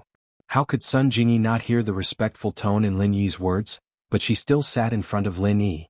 Time waits for no man, and it was really difficult for her to find a harmless-looking man like Lin Yi in this bar. She just got rid of one trouble and another trouble came knocking on her door. "Handsome, your target is the two little beauties at that table, right?" When Sun Jingyi said that, she pouted at Mingyao and Yushu. Lin Yi glanced at Sun Jingyi and didn't answer her question. "If you have something to say, just say it. I don't like to beat around the bush." Sun Jingyi looked at Lin Yi in surprise. She didn't expect Lin Yi to see that she had something to do here, and she didn't just come here to sit. Sun Jingyi frowned slightly. She felt that Lin Yi wasn't as harmless as he looked on the surface. This person didn't seem to be that simple. Then was it the right choice for her to choose him? "Handsome, can you do me a favor?" Sun Jingyi was already sitting here and there was no other way. No matter whether choosing Lin Yi was the right choice or not, she could only bite the bullet and continue. "What's your name?" Lin Yi looked at Sun Jingyi and asked. "Me." Sun Jingyi didn't expect that the handsome guy in front of her didn't play by the rules at all.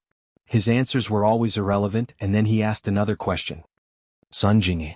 Sun Jingyi hesitated and said her name. "Don't call me handsome, my name is Lin Yi." When Sun Jingyi was talking, Lin Yi kept looking at her eyes. If she was lying, Lin Yi would be able to detect it from the subtle fluctuations in her eyes. The reason why he asked Sun Jingyi's name was because he wanted to confirm whether the woman in front of him was trustworthy. If she was lying, Lin Yi wouldn't care how beautiful she was, and he would kick her out as soon as possible. Lin Yi didn't have the time to waste with this kind of bullshit. However, Sun Jingyi didn't lie, so Lin Yi naturally let the conversation continue. Sun Jingyi didn't expect Lin Yi to tell her his name so readily. While she was surprised, she was even more unable to see through the man in front of her. If she said that he was here to chase after women, it didn't seem like it. Could it be that he was deliberately pretending to be cool to attract their attention? Well, Linny, how about doing me a favor? Sun Jingyi didn't care whether Linny was really like this or pretending to be cool. It didn't matter. The important thing was to get through this. What favor? Linny asked. Be my boyfriend. Sun Jingyi said. Linny looked at Sun Jingyi up and down. Are you sick? Love at first sight? Sun Jingyi blushed and quickly added, it's temporary. Just for a while, okay. Or shield? Why didn't you say so earlier? Lin Yi immediately understood Sun Jingyi's meaning. This wasn't the first time he had done something like this. The reason he was brought here by Chu First Miss was to be her shield, even though he hadn't really gotten into the role yet. I thought you were a love-struck fool. Sun Jingyi was speechless. Only the man in front of her could say such sarcasm. It turns out that women can get so angry when they are ignored. Sun Jingyi had the urge to kick Lin Yi to death. If not for the fact that time was tight and she needed Lin Yi's help, Sun Jingyi would have left long ago. And it's great that you understand. Cooperate with me later. You don't have to say anything, I'll handle everything, Sun Jingyi said. Once this is done, I'll treat you to a feast. There's no need for a feast. Just give me some money. I don't have time. Lin Yi was speaking the truth. After this was done, he still had to escort the two misses home. How would he have the time to eat a feast? If Chu Mingyao knew about this, wouldn't she explode? Sun Jingyi really didn't know how to describe Lin Yi. Was he blind? When he was looking her up and down just now, he purposely looked at her chest greedily. However, he rejected the opportunity to have a meal with her alone, and asked her for money. Was he acting cool or? Sun Jingyi now felt that the possibility of Lin Yi acting cool was very low. It wasn't like Sun Jingyi had never met people who intentionally acted cool. She knew very well how attractive her appearance, figure, and charm were. Chapter 154. The professional shield men like this were usually very gentlemanly and polite, but there was a certain indifference in their attitude, purposely ignoring Sun Jingyi's charms in order to get her attention. But it was the first time she'd met a man like Lin Yi, who'd just exchange a feast for money. This wasn't just putting on an act, it meant that Lin Yi didn't want to have anything to do with her in the first place. As far as he was concerned, a feast wasn't as good as money. Sun Jingyi was a little annoyed at the thought. Was there something wrong with this guy's brain? He only liked those two girls? She wasn't as good as they were? It was the first time Sun Jingyi had suffered such a blow. She was even regretting her decision to work with someone like this. Of course. Sun Jingyi said, forcing herself to remain calm. I'll give you 1,000 kwai if you succeed. What do you think? Deal. Lin Yi nodded. Wouldn't he be an idiot if he didn't take the money? Lin Yi, on the other hand, realized that he had the potential to be a shield. He could open a shield company if he lost his job, and he wouldn't have to starve to death. Mengyao and Yushu, naturally, saw Sun Jingyi sitting down at Lin Yi's table. It was too noisy in the bar and they couldn't hear what they were saying. Shu, what's this guy trying to do?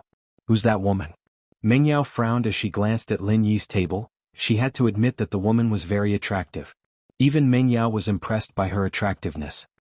I don't know, but it looks like she's trying to hit on Shield Bro?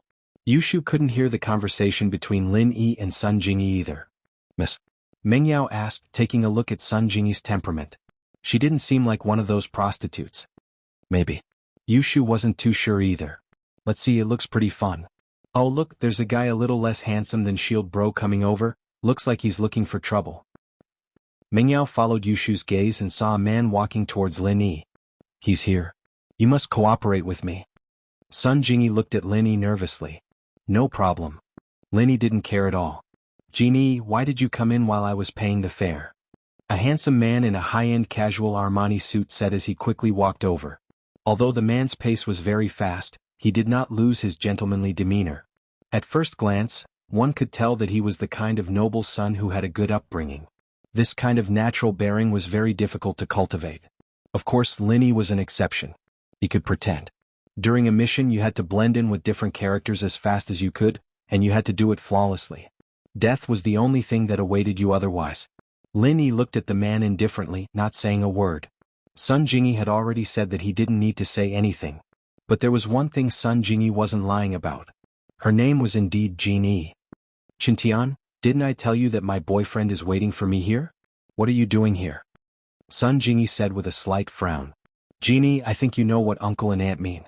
I came to Songshan to ask for their permission, and they asked me to come here to take care of you. The man called Qintian didn't get angry, not even looking at Lin Yi. It was almost as if he was ignoring him.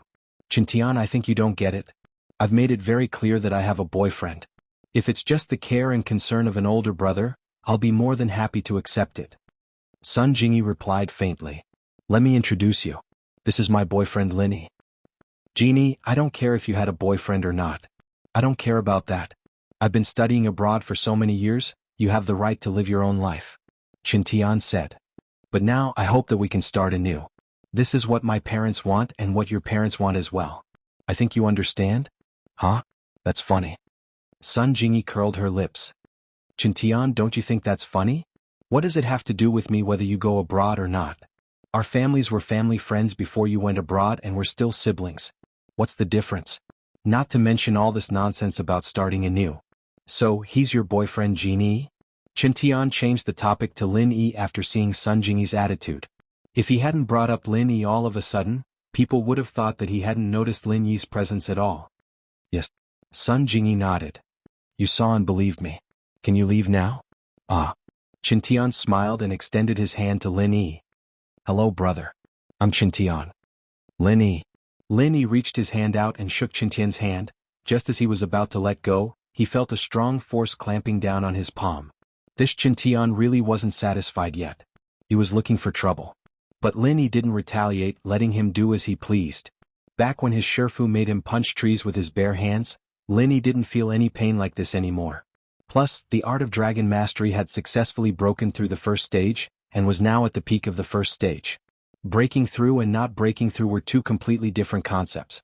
Lin Yi's entire body had changed noticeably, and his body's coordination had reached unprecedented perfection.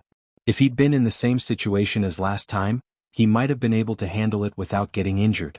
But that injury was mostly due to the nurse behind him, Guan Xian, as well as confusing the robbers. After all, how strong could a person who'd been shot be? As a result, the bones in Lin Yi's palm didn't hurt at all, even though Chintian's grip had changed the shape of his bones. His body's structure had changed, and the flexibility of his bones was different from a normal person's. Chintian had no choice but to let go after realizing that it didn't work. It wasn't like he'd be able to hold the guy's hand for too long. Of course, Chintian didn't think that it was completely ineffective. His family's martial arts were all focused on the hands, and while he didn't use any of his family's martial arts when he pinched Lin Yi, Chintian was very confident in his own hand strength. As far as he could see, it wasn't that Lin Yi didn't feel pain, but that he had a high tolerance level and was just pretending to be fine. He just didn't want to lose face in front of Sun Jingyi.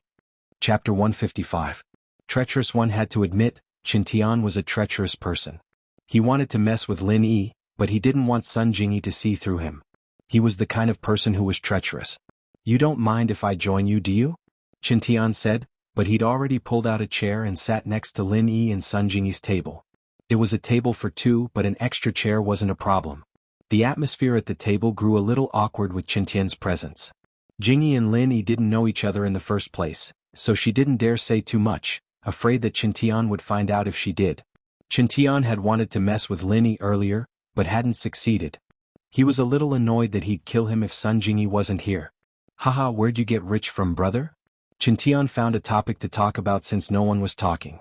He wanted to find out more about Lin Yi's background. Chintian was feeling really down today. He'd flown all the way to Songshan to be able to spend time with Sun Jingyi, but Sun Jingyi had used the excuse of having a boyfriend as soon as he'd suggested it. He'd thought that she was just brushing him off, and naturally Chintian didn't believe her. He kept on trying to convince her, and Jingyi, on the other hand, told him that her boyfriend was waiting for her at the bar. She didn't think that Chintian would be so shameless as to follow her. Sun Jingyi had an idea in the heat of the moment, so she dragged Lin Yi along. Chintian hadn't been back in the country for long, so he didn't know much about Sun Jingyi's life in Songshan. He couldn't be sure that she had a boyfriend, so he could only investigate carefully. No need to get rich. Lin Yi's impression of Chintian had taken a nosedive. He hadn't wanted to get involved in his relationship with Sun Jingyi, but Lin Yi wasn't going to hold back now that the guy was trying to intimidate him. Don't need to get rich? Chintian didn't quite understand what Lin Yi meant by, don't need to get rich. Did he mean that his family was rich and didn't need to earn money? The clothes he was wearing weren't too good either. They were all cheap street stalls. Could it be that this kid was pretending to be a pig to eat a tiger? Allow me to introduce myself.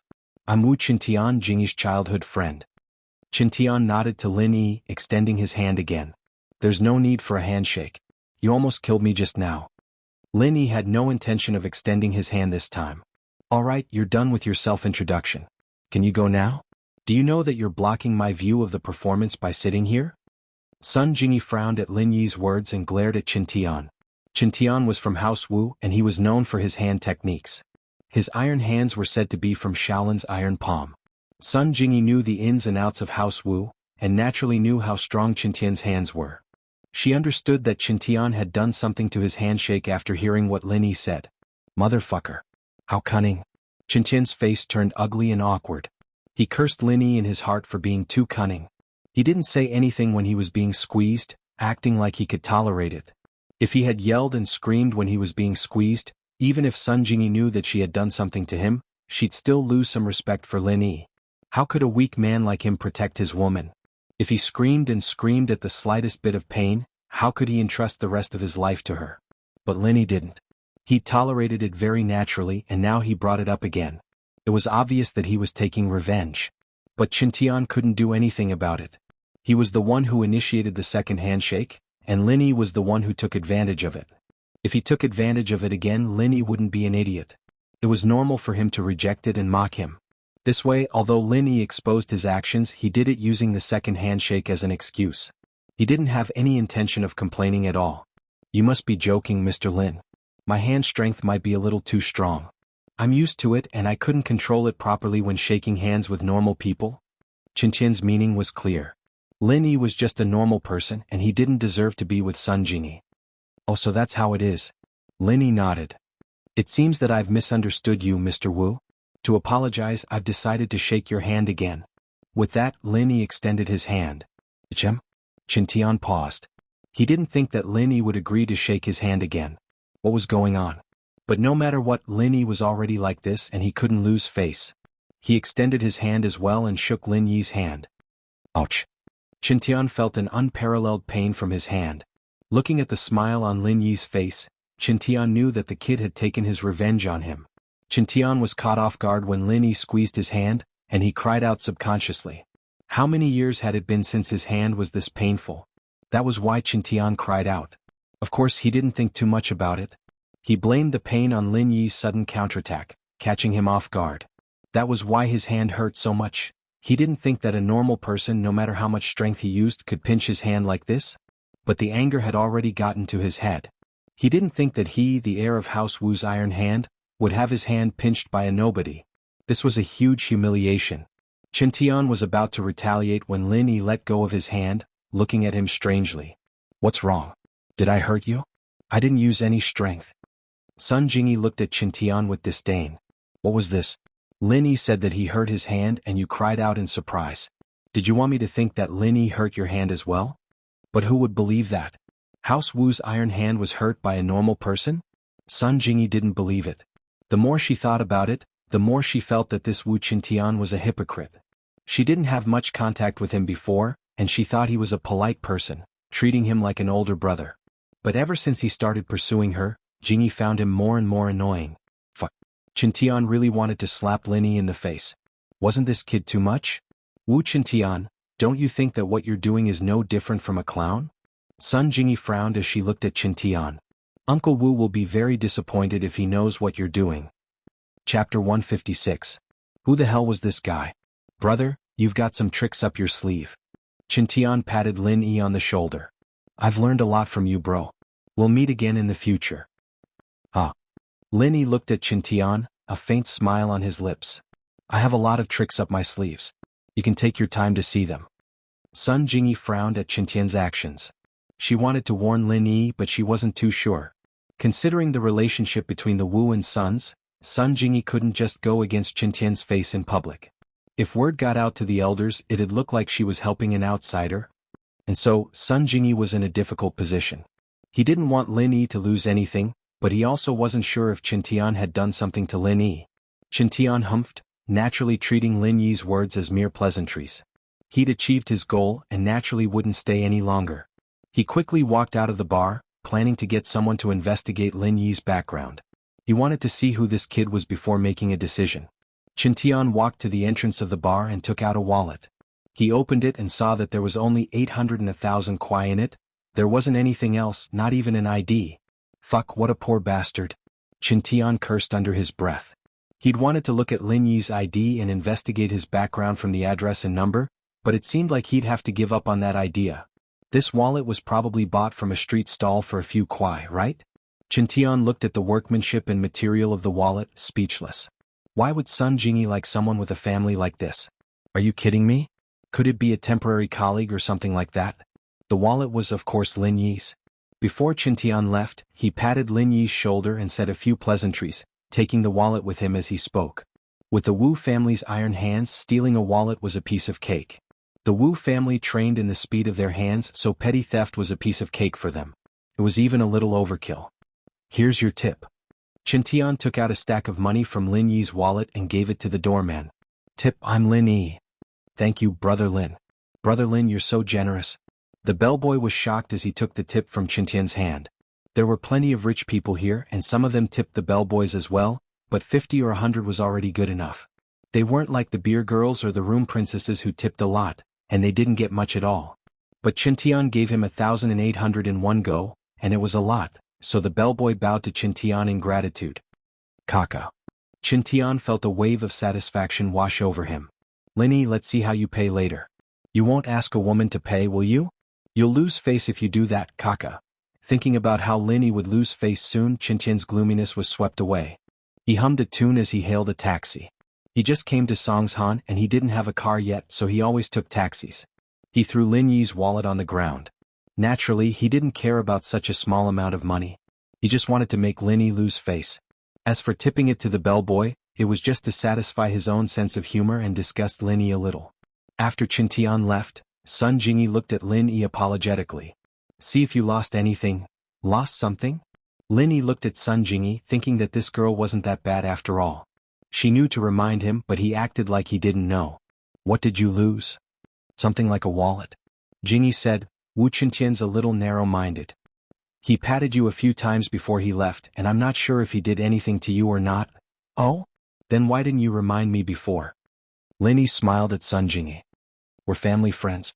I couldn't say no to him in front of everyone, and it wouldn't be nice if my parents heard about it. Sun Jingyi was a little troubled. But it's okay, I'll compensate you for what you lost. Ha. Lin Yi felt that Sun Jingyi had a good heart. At least she was willing to take the loss. Aren't you afraid that I'll ask for too much? Sun Jingyi was a little embarrassed by Lin Yi's question. She was usually a strong woman, but today she lost again and again in front of Lin Yi. The main reason was that Sun Jingyi realized that Lin Yi seemed to ignore her charm. You don't seem like that kind of person. Sun Jingyi was only embarrassed for a moment, but she quickly recovered. Her big eyes sparkled as she looked at Lin Yi. It was very seductive. Congratulations, you guessed wrong. Lin Yi shrugged. Ah. Sun Jingyi was speechless. She really regretted her choice today. Could it be that she met someone even more difficult to deal with? But I didn't lose anything this time, so you don't have to compensate me. Lin Yi laughed and took out a high-end wallet. Someone exchanged a big wallet for a small wallet. TSK, there's even US dollars. That's a lot of money. Oh, what's this? ID? Wu Qintian? The photo looks like a funeral portrait. No wonder he's so unlucky. Sun Jingyi heard what Lin Yi said. She was about to say something when she saw him take out a wallet. When Lin Yi said that he exchanged a big wallet for a small wallet, Sun Jingyi felt that something was wrong. Then Lin Yi took out an ID and called out Wu Qintian's name. Sun Jingyi covered her mouth in shock and looked at Lin Yi in disbelief. He actually held Wu Qintian's wallet in his hand? When was it? Was it when Wu Qintian took his wallet? What kind of speed was that? She didn't even see it. What was even more unbelievable was that Wu Qintian didn't feel anything. If it was said that Wu Qintian took Lin Yi's wallet and Lin Yi didn't notice, Sun Jingyi would believe it. But if it was said that Lin Yi took Wu Qintian's wallet and Wu Qintian didn't notice, Sun Jingyi wouldn't believe it. House Wu's iron hands trained in speed. It wasn't a big deal for him to steal Lin Yi's wallet. But from what Lin Yi said, it seemed like he knew that Wu Qintian had taken his wallet, and he even took Wu Qintian's wallet. Sun Jingyi was speechless. Just who was this person sitting in front of her? Was he a normal person? Who are you? Sun Jingyi couldn't help but look Lin Yi in the eye. She regretted dragging Lin Yi into this. It seemed like Lin Yi wasn't someone who was easy to deal with. The guy had been pretending to be weak all this time. Chapter 157. The Great Bandit. Hey handsome, tell me, I'm really curious about you. Sun Jingyi said, gritting her teeth. Was he still thinking about that 1,000 kwai?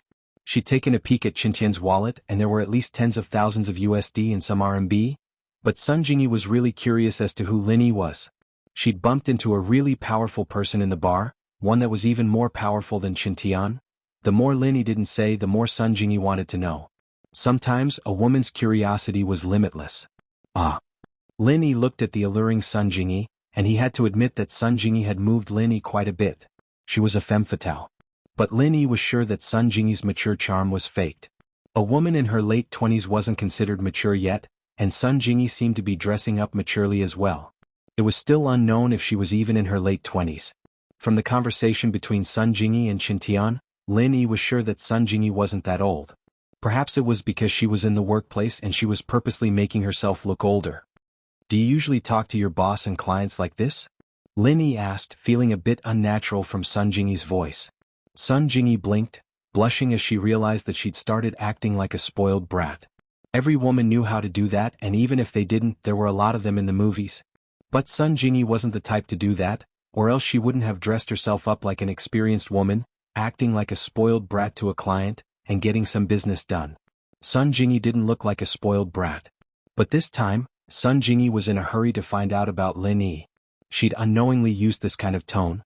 It made Sun Jingyi a bit embarrassed, but the lights in the bar were dim and Lin Yi couldn't see her blush. Handsome, do you think I'm that kind of person?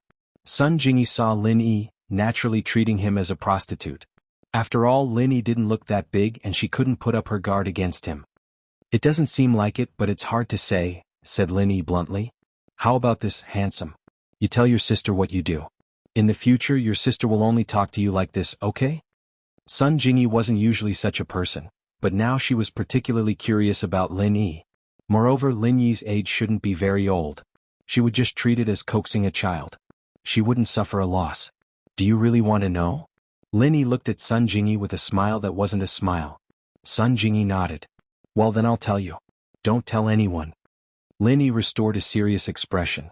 I won't say it. Sun Jingyi nodded subconsciously. Actually, I'm a great thief. Lin Yi lowered his voice. I've already retired, ugh. Sun Jingyi looked at Lin Yi incredulously. She felt that something was wrong. However, when she saw Lin Yi's serious look, it didn't seem like he was lying. She was a little skeptical. Really? But don't worry. I promised you that I won't tell anyone. And then you give me 1,000 yuan and then you can go. Lin Yi nodded. Sun Jingyi didn't break her promise. She took out her wallet, took out 10 bills and handed them to Lin Yi. Lin Yi didn't count them and took them directly. You don't want to leave me your phone number? Sun Jingyi saw that Lin Yi didn't speak after receiving the money. She was a little annoyed. Generally, men will take the initiative to ask for my phone number, right? Even if she didn't give it to him, he'd force his phone number to her. It seemed that her charm wasn't as attractive as those two young girls to Lin Yi, 152XXXX1234. Lin Yi gave her his phone number. Remember to prepare the money before you call. The waiter was walking over when Lin Yi said that. He was about to put the chair Wu Qintian had moved over when he heard what Lin Yi said. He was speechless when he saw the stack of bills in Lin Yi's hand. So this guy was a pretty boy. He looked at Sun Jingyi and didn't know what to say. She was so pretty, did she have to do this? She just needed to wave her finger and there would be countless men lining up. And she even had to spend money. Sun Jingyi blushed a little under the waiter's stare. She knew that he misunderstood. She glared at Lin Yi angrily and left in a hurry. Looking at that cocky expression on Lin Yi's face, the waiter thought to himself, did this guy have some sort of godly skill? She'd never been so embarrassed in front of a man, but today she'd fallen for a boy younger than her who didn't play by the rules. It made Sun Jingyi lose a lot of face. But no matter what, Lin Yi did help her get rid of Wu Qintian. Although it was only for a while, Qintian would come back in a few days. She'd still be able to hide for as long as she could. At that moment, a certain unlucky guy was sweating profusely as he flipped through his clothes. Wait a minute, he remembered that he'd brought his wallet with him when he left. Why was it gone? Do you have money or not? You look so refined. Are you trying to renege on your debt? The taxi driver said impatiently. Bro, I forgot my wallet. It's in the hotel room. I'll go get it and pay you later, okay? Qintian cursed his unluck. He wouldn't have given Lin Yi's money to the doorman if he knew this was going to happen. He could have just left 100 behind. Are you kidding me? You think you can come back after you go up? Where am I supposed to find you? The taxi driver didn't believe Chintian. Call your friend to send the money or don't leave. Chintian was new to Songshan, and he didn't know anyone here. Who would he know? Bro, why don't you come with me upstairs to get the money? Come with you? Are you kidding me? What if someone ambushes me up there? The taxi driver wasn't stupid. Plus, it's forbidden to park here for long periods of time. What if the police come and give us a ticket? Don't waste time, call them now. All right. Chintian was speechless. He dialed Sun Jingyi's number. Jingyi's phone rang just as she walked out of the bar. She looked at the caller ID and saw that it was Wu Chintian.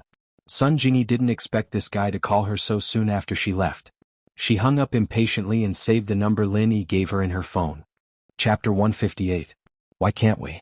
Jingyi, I took a taxi and forgot my wallet to pay the bill. Please save me, I'm in front of the hotel. Chintian said quickly, afraid that Sun Jingyi would hang up on him. Jingyi heard Chintian's words, and her heart almost bloomed with joy. You didn't bring your wallet? You didn't bring your wallet, did you? Your wallet is in Lin Yi's hands. But wasn't Lin Yi's wallet with Chintian? How could he not have the money to pay the bill? At that thought, Sun Jingyi pretended to be angry. Wu Chintian, stop acting like a clown. You took Lin Yi's wallet, didn't you? How could you not have the money to pay the bill? That money? I tipped it to the doorman? Chintian said, feeling wronged. Do you think I'd believe that? Sun Jingyi said, feeling good. Who told you to be so cocky? You're good now, aren't you? I'm busy. Bye. Sun Jingyi hung up without hesitation and turned off her phone, leaving Chintian to his own devices. Jingyi. Chintian called out a couple of times, but the phone was already hung up. He called again, only to hear a notification saying, the number you have dialed is currently unavailable. Chintian wanted to cry but no tears came out. Master bro, you saw it? My friend doesn't believe me? Chintian said bitterly. Stop pretending, I don't even know if you called him or not, and you tipped him to the doorman. You're lying, keep lying. The taxi driver said with disdain. I've seen too many liars like you. Do you want to talk to the police? Don't. Bro, let me think about it. Chintian quickly waved his hands. It'd be too embarrassing if people knew that the young master of House Wu couldn't afford a taxi fare if he went to the police station for something like this. The only person he knew in Songjiang was Sun Jingyi. All of a sudden, Chintian remembered that his aunt and uncle seemed to have brought Grandpa here for treatment. But he'd just come back and didn't remember their phone number. It'd be embarrassing if he called home to ask about something like this. With that in mind, Chintian could only say, Bro, look at this phone of mine, it's an iPhone 4 and it cost 4,000 to 5,000 when I bought it. Why don't I give it to you as a fare? Apple 4? The driver looked at Chintian's phone. Is this for real? Knockoffs are worth around 200 to 300 yuan. It's already pretty good if a second-hand one is worth a few dozen yuan. Bro, this is the real deal, take a look if you don't believe me. Chintian said as he handed the phone to the driver. The taxi driver fiddled with it for a long time before nodding reluctantly. I'll believe you for the time being. That's all. You can go now. Chintian got out of the car with endless humiliation. When had he ever been so down and out? Fuck, it was all because of that Lin Yi bastard. He needed to investigate him and teach him a lesson. Some people were unlucky because of their own reasons, but they just had to put the blame on others.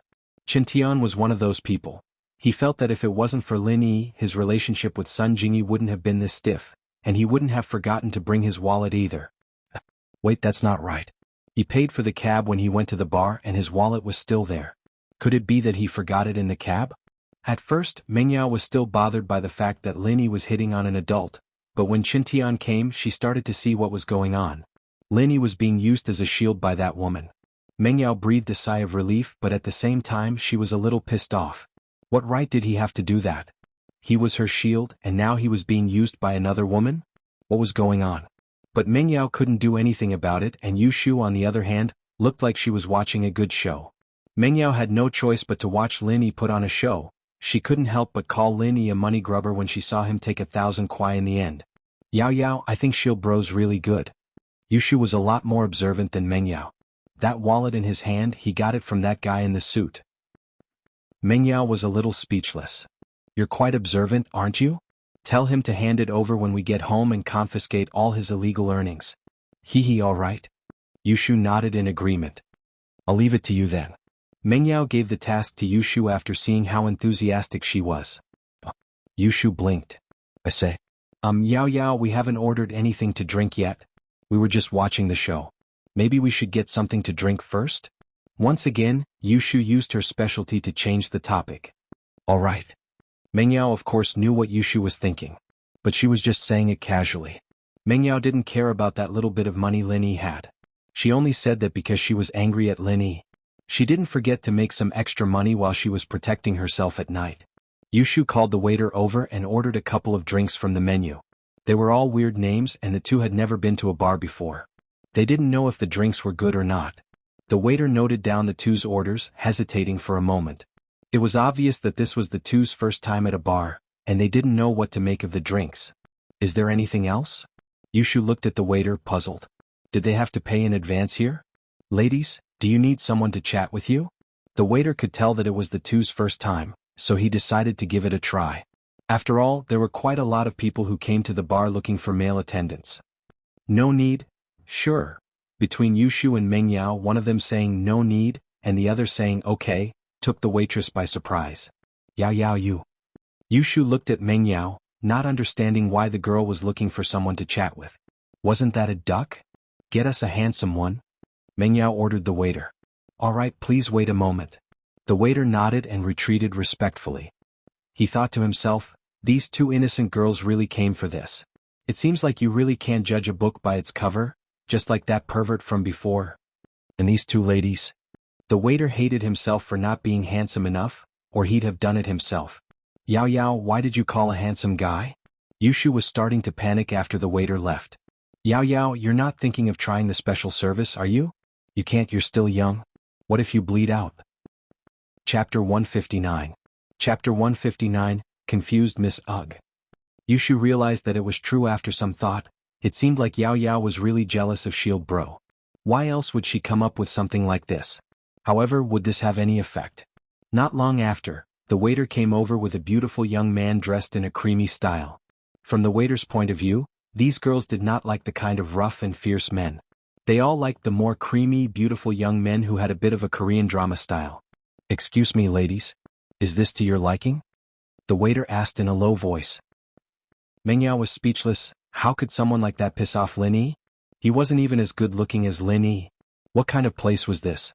How embarrassing was it to be a gigolo with looks like this? No wonder that woman had gone to Lin Yi instead of the waiters. If you're satisfied, here's the price list. The waiter said as he handed Meng Yao a small piece of paper. All right, I got it.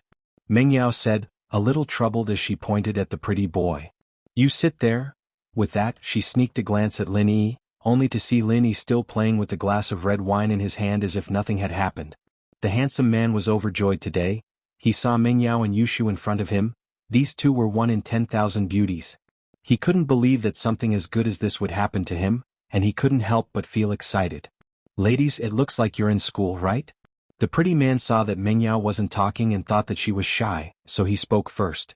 Shut up. Will you die if you don't talk? Meng Yao said, a little annoyed at Lin Yi's attitude. Why wasn't he reacting at all when she called him a gigolo? But what kind of reaction was he supposed to have? Meng Yao was at a loss for a moment. Yeah, she was the miss and he was her follower. He was only responsible for taking care of her studies, occasionally acting as her temporary bodyguard and shield. He didn't have the right to interfere with her private life. Why the hell did she care about what he thought? What was she trying to do by calling a handsome guy over? Piss off Lin Yi? But why did she have to anger him? Who was he to her? Would he be angry at her for doing this? Had he lost his mind? He actually did such an idiotic thing? Even if she went to get a room with this handsome guy, Lin Yi would only follow them from a distance, right?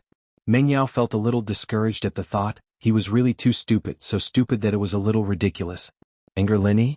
Why did he have to anger him? While Meng Yao was hesitating, the pretty boy was feeling quite depressed as well. He'd thought that he'd be able to get his hands on the beauties tonight. Not to mention not paying, he'd be more than happy to give him change. These two were the best. But before he could realize his plan, he was shocked by Meng Yao's fierce roar. He sat there obediently. He really wanted to get a room with these two girls right now, but they were in a bar and he didn't dare do anything rash. He was only here to chat with them.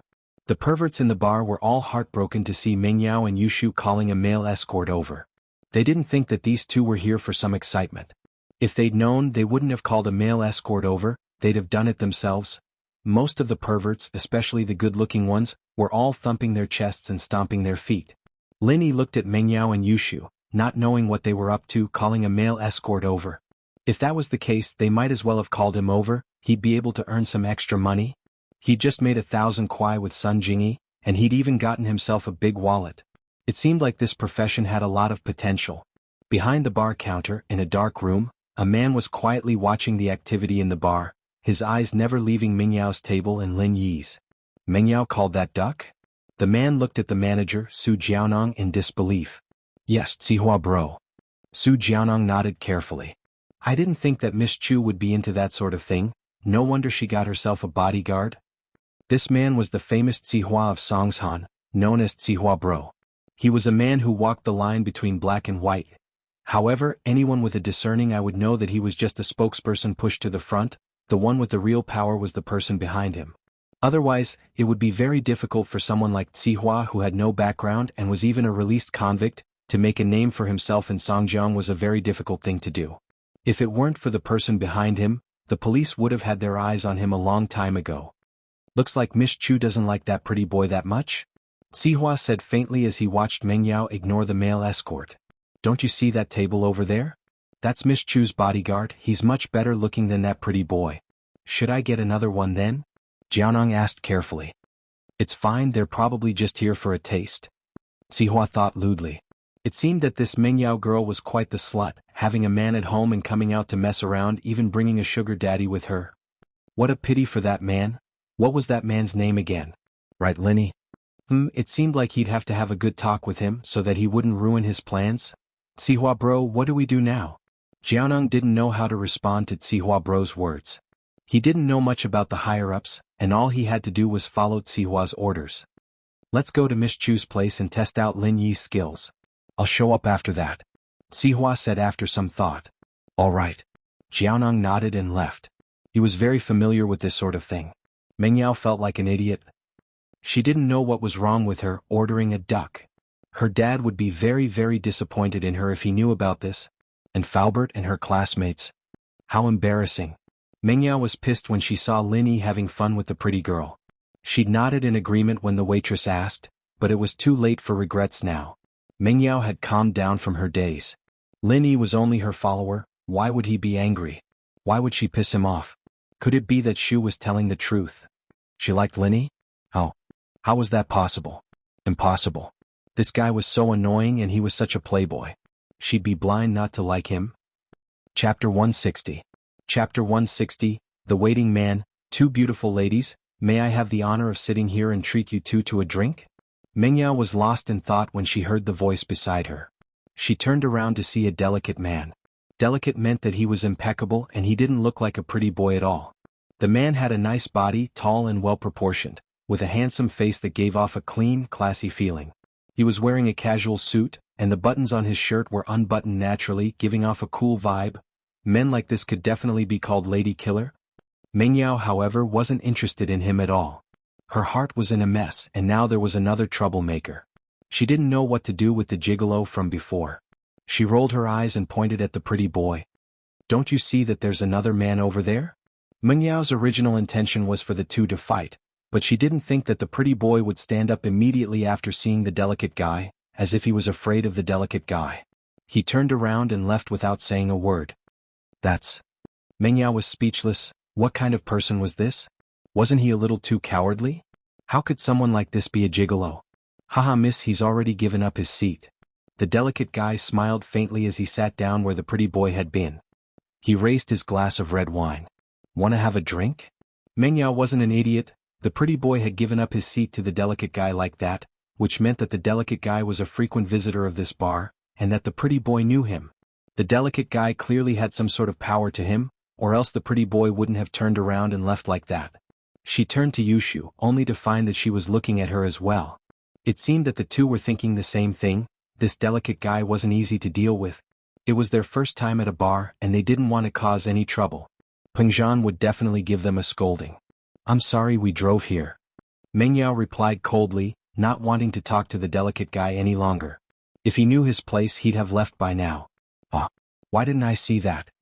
The delicate guy didn't seem to care about Mingyao's displeasure at all. That man who left earlier, if I'm not mistaken, is one of the male attendants here? Mingyao humphed when Yushu didn't say anything. This girl only knew how to go crazy with her at home, but when she was outside she wouldn't make a sound when there was danger. Mingyao was pissed off. I think the two ladies are here to seek excitement, right? The exquisite man was no longer as refined as before, and his words began to become explicit. Honest people don't resort to insinuations. Rather than spending money for excitement, why don't? I think I can satisfy your needs. What did you say? Mingyao blushed. What did he mean? I'm still a virgin, okay? Excitement my ass. She turned her body to the side, thinking that coming to the bar was a mistake. Stop pretending, what's the point of pretending in front of me? The exquisite man said as he reached out his hand to touch Mingyao's shoulder, wanting to kiss her. Mingyao panicked a little as she dodged. Yushu didn't expect the delicate guy to make a move like that either. She turned to look at Linny. Chem? Where was Linny? Slap. The delicate guy's hand was caught in midair before it could even touch Mingyao. That's right, stop pretending. Who sent you here? Tell the guy behind you to come out. Linny said coldly as he grabbed the delicate guy's arm. The delicate guy had a delicate face, but he wasn't a pretty boy. On the contrary, he was very powerful. He was one of Tsihua's most trusted underlings, and his hands were stained with blood. Linny could tell from the guy's aura, but normal people wouldn't be able to tell. This was also why Linny grabbed the delicate guy as soon as he made his move. Who knew if he'd do anything to Mingyao? The delicate guy's scalp went numb. He was talking nonsense to Mingyao, but his eyes were on Linny from the corner of his eyes.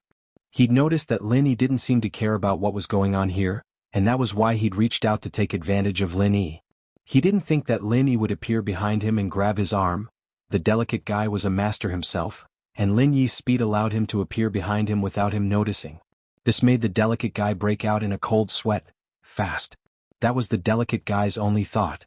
He already had the strength of an early phase of the golden class, and compared to a normal person he was much stronger. An early phase of the golden class already had the strength of a special ops soldier, but the delicate man could feel that Lin Yi's strength was above his. If he wasn't mistaken, Lin Yi should be at the middle phase of the golden class. Of course, this was just the delicate guy's guess. Lin Yi looked like he was just sitting there doing nothing, but in fact he'd been on high alert since the beginning. They left the villa area, and when they turned the corner, a black Buick was following them from afar. The Buick's tracking skills were very good, but it couldn't hide from Lin Yi. This kind of tracking skill was good in the city, but it was useless in a battlefield. Of course, before the Buick did anything drastic, Lin Yi couldn't be bothered with it. It seemed like the Buick had been parked at the corner, waiting for an opportunity to follow them. There were 24-hour surveillance cameras in the villa area, so they could only stop at the corner of the villa area. When Yushu parked the car in front of the floating cloud bar, the Buick sped around the entrance without stopping. Lin Yi couldn't help but wonder. If these people were here to follow Mingyao, then even if they didn't enter the bar, they should have parked their car near the bar, waiting for an opportunity to make their next move. But they didn't do that. Of course, Lin Yi didn't think that these people had nothing better to do, following them halfway and then going back. The only possibility was that they had people in the bar, and they didn't have to follow them anymore. But it was a bit of a coincidence that the bar Mingyao and Yushu chose had their people in it. As a result, Lin Yi had been on high alert ever since he entered the bar. He didn't believe that the other party would let go of this opportunity so easily. He didn't want to use it to cause trouble. Chapter 161. Division of Strength. The reason why Lin Yi was so sure was simple.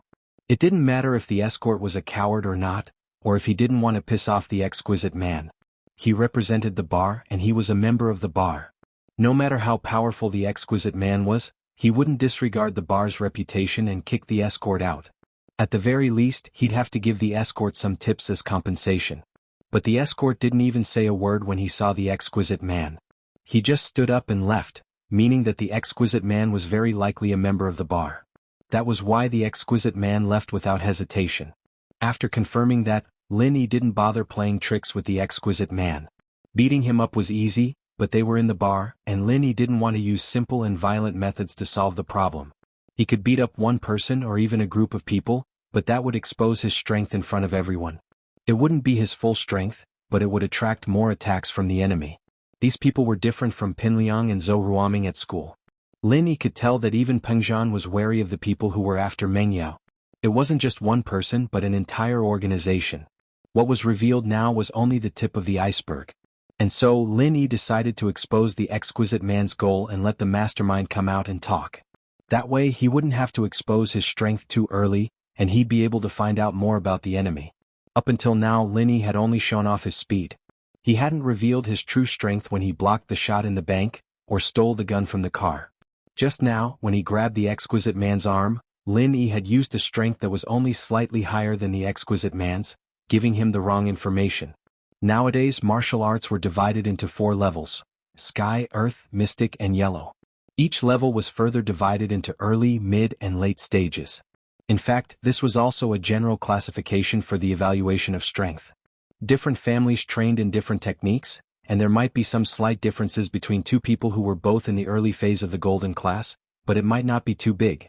This was what Lin Yi learned when he was in the special forces, but his old man and his master did not use this kind of ranking to determine strength. The old man paid particular attention to body refining, which was also commonly known as external martial arts. However, he used his own Chinese medicine to transform the body. His master, on the other hand, paid particular attention to assassination. Although he needed to train his body in the early stages, he mainly focused on sneak attacks and speed. With the old man's forging, Lin Yi's current strength was roughly on par with the peak of the late phase of the golden class. But with a sneak attack he could still take out a mystic class master. Experts of this level were rare in the city, at least on the battlefield.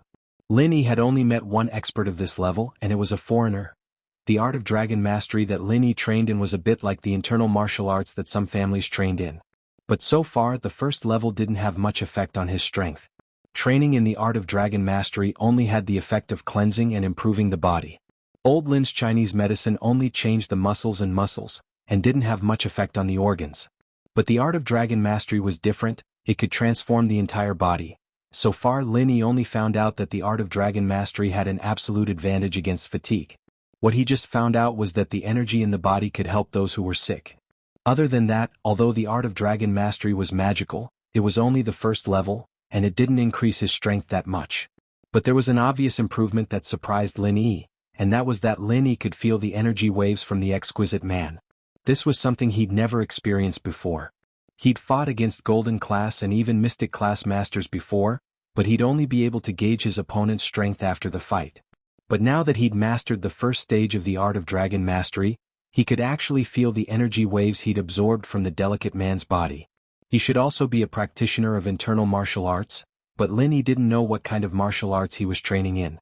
The energy waves in his body were weaker than Lin Yi's, probably at the early phase of the golden class.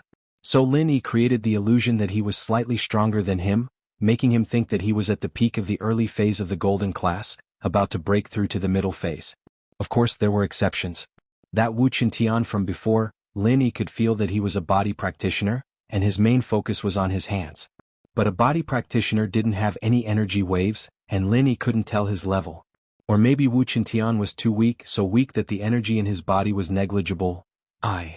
The exquisite man didn't think that Lin Yi would tell him that there was someone else behind him, and this completely messed up his plan. The exquisite man's original plan was to come here and mess with Meng Yao, piss them off, and then Lin Yi would definitely make a move. That way he could get a feel of Lin Yi's strength, and if Lin Yi wasn't as strong as him, he would teach him a lesson, and then his boss would come out and take care of him. But now the strength that Lin Yi displayed was no weaker than the exquisite man's. The two were probably on par, and Lin Yi might even be a little stronger. There was no point in testing him anymore. But Lin Yi asked his boss to come out, and the exquisite man couldn't make a decision yet. Just as he was hesitating, the phone on his waist rang. Fuck, who was calling at this critical moment? The exquisite man wanted to curse. His arm was still in Lin Yi's grasp, and the two of them were at each other's throats, ready to fight at any moment. If he picked up the phone now and Lin Yi played some dirty tricks on him, he'd be dead meat. The exquisite man didn't dare to be careless. Against a master like Lin Yi, he had no confidence in winning. Whoever was distracted or compromised first would be at a disadvantage. Pick up the phone, I think it must be the one behind you. Lin Yi smiled at the exquisite man and let go of his arm, as if he wasn't afraid that the exquisite man would go back on his word. The exquisite man didn't think that Lin Yi would let go of him so easily. He looked at Lin Yi deeply and took out his phone from his waist, but his eyes never left Lin Yi. Although Lin Yi was acting very magnanimous, The exquisite man's instincts told him that Lin Yi was a very bad and sinister person. Chapter 162. Chapter 162, sorry, hello boss? The delicate man didn't address Zihua bro directly, since he wasn't sure if his identity would be exposed to Lin Yi. Give the phone to Lin Yi, I'll talk to him. Zihua's voice sounded from the other side of the phone. Oh, alright. The delicate man paused before turning to Lin Yi. It's our boss. Can you answer it? Oh. Lin Yi smiled as he took the phone from the delicate man's hand. Go ahead. Lin Yi, right? Zihua wasn't expecting Lin Yi to be this bold, but he'd seen everything clearly from the surveillance cameras. Lin Yi's speed was indeed fast, and the delicate man's cautiousness told Zihua that Lin Yi was a master as well. As for how strong he really was, he wasn't sure. I'm Zihua. I'm sure you've heard of me before, right? Oh, I've heard of you a lot during the new year. I've even heard of Two Kicks Sky Monkey. Lin Yi said. When Malay. Zihua was speechless. Did this guy think he was a firecracker? Fuck, there weren't many people in Songshan who didn't know of his name. Zihua wanted to laugh, but it was a sarcastic laugh, of course. He wanted to laugh at this guy for not knowing how high the sky was and how deep the earth was. He was still in the mood to joke around after hearing his name. Was it because he was a newborn calf that wasn't afraid of tigers? Or was it because he was ignorant? Haha, you sure know how to joke, Mr. Lin. Zihua smiled faintly. Come in, let's talk. I'm sure you want to see me, right? Sorry, I don't have any plans. Lin Yi said. Come out if you want to see me, don't hide. Haha. Zihua laughed once more. I know what you're worried about, Mr. Lin. You don't have to deny it. You're worried about Mingyao's safety, aren't you? Lin Yi didn't reply, but he had to admit that Zihua was right. Lin Yi wouldn't hesitate to climb a mountain of blades even if Zihua asked him to, but there were Mingyao and Yushu here. There was no way Lin Yi would leave them behind. You don't have to worry about that, Mr. Lin. There are some things that you can doubt or be certain about, but as long as you don't put it out in the open, no one in Songshan can do anything to me. Zihua said heroically. But if something were to happen to Mengyao in my bar, then haha, even the people behind me wouldn't be able to save me. What's more, the other chick beside her was a prickly fellow. I don't want her brother to bring people to flatten this place. He had to admit that this Zihua had some guts. He basically made his intentions clear with his words. Naturally, Lin Yi knew of Zihua's name. As soon as Zihua said his name, Lin Yi immediately thought of the Zihua bro that Baldy mentioned in the robber's car. If he wasn't mistaken, the two should be the same person.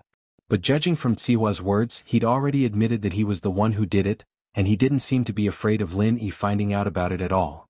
It was enough to show how powerful his backer was. If Lin Yi wasn't wrong, it should be someone on the same level as Chu Pingzhan, if not stronger. At this point, Zihua had made his stance clear. It was time for Lin Yi to meet him. Lin Yi believed Zihua's word. They wouldn't dare do anything to Mengyao in this bar.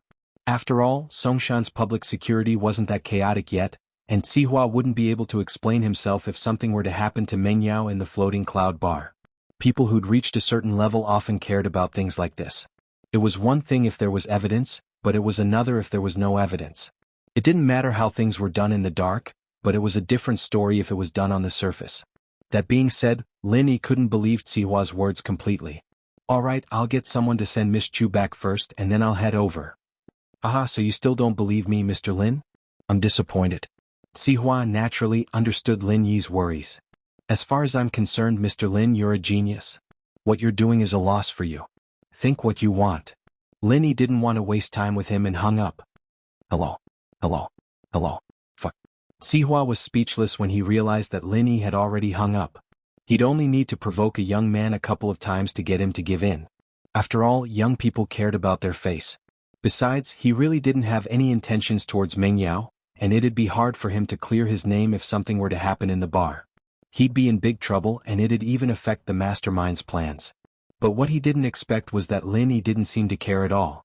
He didn't care what Zihua said, hanging up the phone after saying that he didn't care what he said. It was a huge blow to Zihua's pride. Young people these days really didn't know their place. Zihua thought sympathetically. Lin Yi, everything would be fine if you cooperate with me, but if you don't, then I'm sorry. I wouldn't dare kill Mengyao, but I'm sure no one would stand up for you if I kill a small bodyguard like you. Zihua thought. Lin Yi hung up and tossed the phone to the delicate man. Go back and tell your master that I'll be there in a bit. The delicate man had heard the conversation between Lin Yi and Zihua, so he didn't say anything after taking the phone. He left quietly. Meng Yao and Yushu knew that they'd gotten into trouble too. Meng Yao lowered her head, not daring to look at Lin Yi.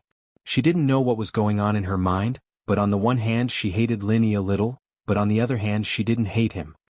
"I'll call Faubert and ask him to pick you guys up," Lin Yi said as he pulled out his phone to call Faubert. "Lin Yi, can you not tell Faubert that we can go back by ourselves? We didn't drink," Meng Yao said, feeling a little guilty when she heard that Lin Yi wanted to talk to Faubert. "Ah." Lin Yi smiled faintly. What happened today was no small matter, and there was no way he could hide it from Pengzhan. Lin Yi had to talk to Pengzhan about his meeting with Zihua, and so he couldn't fulfill Meng Yao's request. Chapter 163.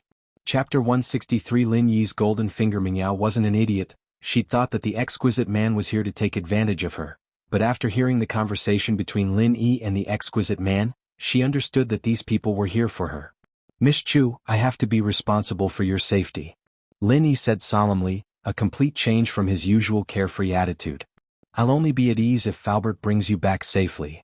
But Meng Yao wasn't expecting Lin Yi to reject her so mercilessly after she'd apologized to himself. She felt a little embarrassed.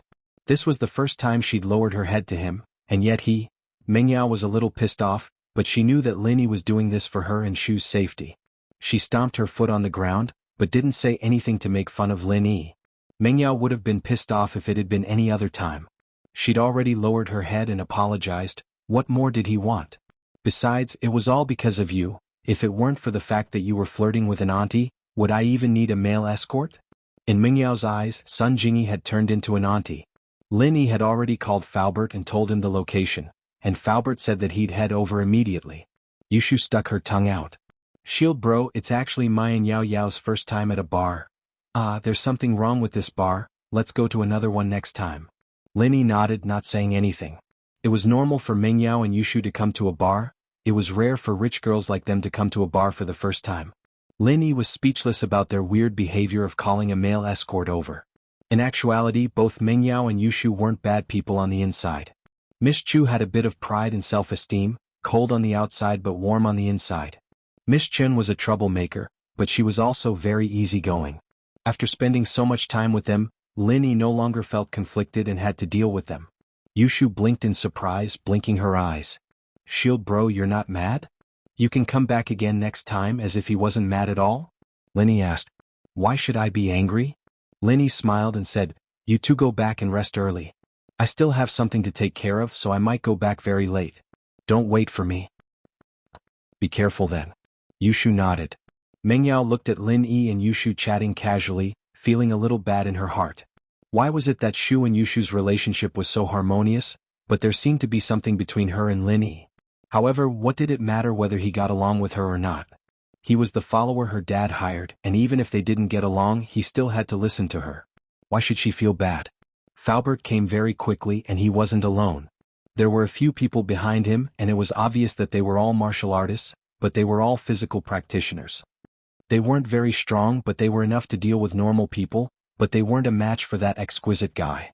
"Mr. Lin, sorry for the trouble." Faubert nodded to Lin Yi. "Aren't you coming with us?" "I still have something to do here." Lin Yi said, "Faubert, you can leave with them first. I'll talk to Uncle Chu about this when I have time." Okay. Faubert didn't say anything else and left the bar with Meng Yao and Yushu. In fact, he understood that Lin Yi wouldn't have asked him to leave with Meng Yao and Yushu if it wasn't something urgent. It was better for him to go back with them himself. Lin Yi was obviously in trouble, and Faubert couldn't ask if he didn't want to talk about it. Lin Yi watched Faubert and Meng Yao leave the bar before standing up and walking in the direction the exquisite guy went. He passed the bar counter and saw the exquisite guy and an average-looking man waiting there. "Mr. Lin, I'm the manager of the bar, Su Jianong. I'm very sorry about what happened earlier," the average-looking man said when he saw Lin Yi. "Cut the bullshit. Where's Zihua?" Lin Yi cut him off. Lin Yi didn't want to listen to bullshit like that. Jianong's face reddened a little at Lin Yi's interruption, but he recovered quickly. "Please follow me, Mr. Lin." The person in front of him was someone the boss wanted to hire, and Li Yao, the exquisite guy, had said that Lin Yi wasn't any weaker than him. Jianong didn't dare act rashly either. Lin Yi followed Jianong and Li Yao to an office and Jianong knocked on the door. Zihua's voice came from within. "Come in." Jianong opened the door and made a welcoming gesture. Please come in, Mr. Lin. The boss is waiting for you inside. Lin Yi walked in and saw a man with a big belly sitting in the room. Behind him was a skinny man who looked like a skeleton. He looked very average looking and no one would take a second look at him. He'd be lost in a crowd. But Lin Yi's expression froze. The energy waves coming from this skeletal man had already surpassed his own. It seemed like he was at the peak of the late phase of the golden class. Jiao Lao, I can feel the energy waves coming from them. Can they feel the energy waves coming from me? Lin Yi suddenly thought of an important question. Was this feeling mutual? I don't think so. Jiao Lao said faintly. The way he absorbs energy is different from you, it's called pure qi. Every type of training produces a different type of pure qi, and it can only be used by oneself. It can't be passed on to others. The energy in your body is universal. I understand now. That means that the energy in my body can be converted into the pure qi he needs. Is that right? Lin Yi asked. That's the theory. Jiao Lao said with a tone that said that the boy was worth teaching. That's why you can feel him, but he can't feel you. Lin Yi was pleasantly surprised at the answer. He was satisfied. It seemed like he could play the pig and eat the tiger from now on. He could see through the strength of others, but others couldn't see through him. It was like a cheat, running for his life when he saw that the opponent was too strong for him to win. Lin Yi's gaze lingered on the skeletal man for only a split second, and the man smiled faintly at Lin Yi. As far as he could see, Lin Yi was only at the peak of the early phase of the golden class. Normally speaking, Lin Yi wouldn't be able to see through his strength when he'd concealed his aura. Chapter 164. Who's stupid and naive? Have a seat, the pot-bellied man said as he looked at Lin Yi, assuming the posture of a superior. This person had to be Zihua. As he spoke, Lin Yi was carefully observing the man as well. Zihua's first impression on Lin Yi was that he was domineering. The arrogance and confidence of a superior was all there was to it. He had to admit that his public image was quite successful. This was the aura of a tyrant after all. Someone with a weaker aura would have been cautious and fearful in front of him.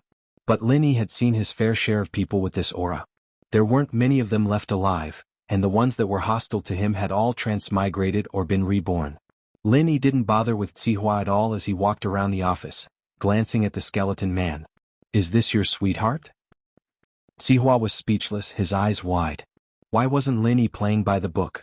Zihua's original plan had been to get Lin Yi to sit down, then try to coerce him and see if he could win him over. If not, then he'd kill him. But Lin Yi didn't sit down at all, instead asking a question that infuriated Zihua. What kind of eyes was that? Did a sweetheart look like that? Zihua cleared his throat. Mr. Lin, you don't seem to have very good eyesight. This is my secretary, a male secretary. Oh, so that's what Zihua bro is into. Lin Yi nodded in realization. I'm scared. I say, fatty, you're not trying to do something to me, are you? Fuck. Zihua was going crazy. He'd felt quite comfortable when Lin Yi called him Zihua bro earlier, thinking that the kid knew he was a bro, after all. But the latter part of the sentence didn't feel quite right anymore. What did he mean by that?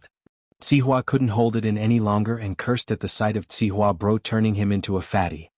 I'm just joking. Don't be angry. Lin Yi smiled as he sat down on the sofa in front of Zihua. Lin Yi had said those words on purpose to piss Zihua off and test his bottom line.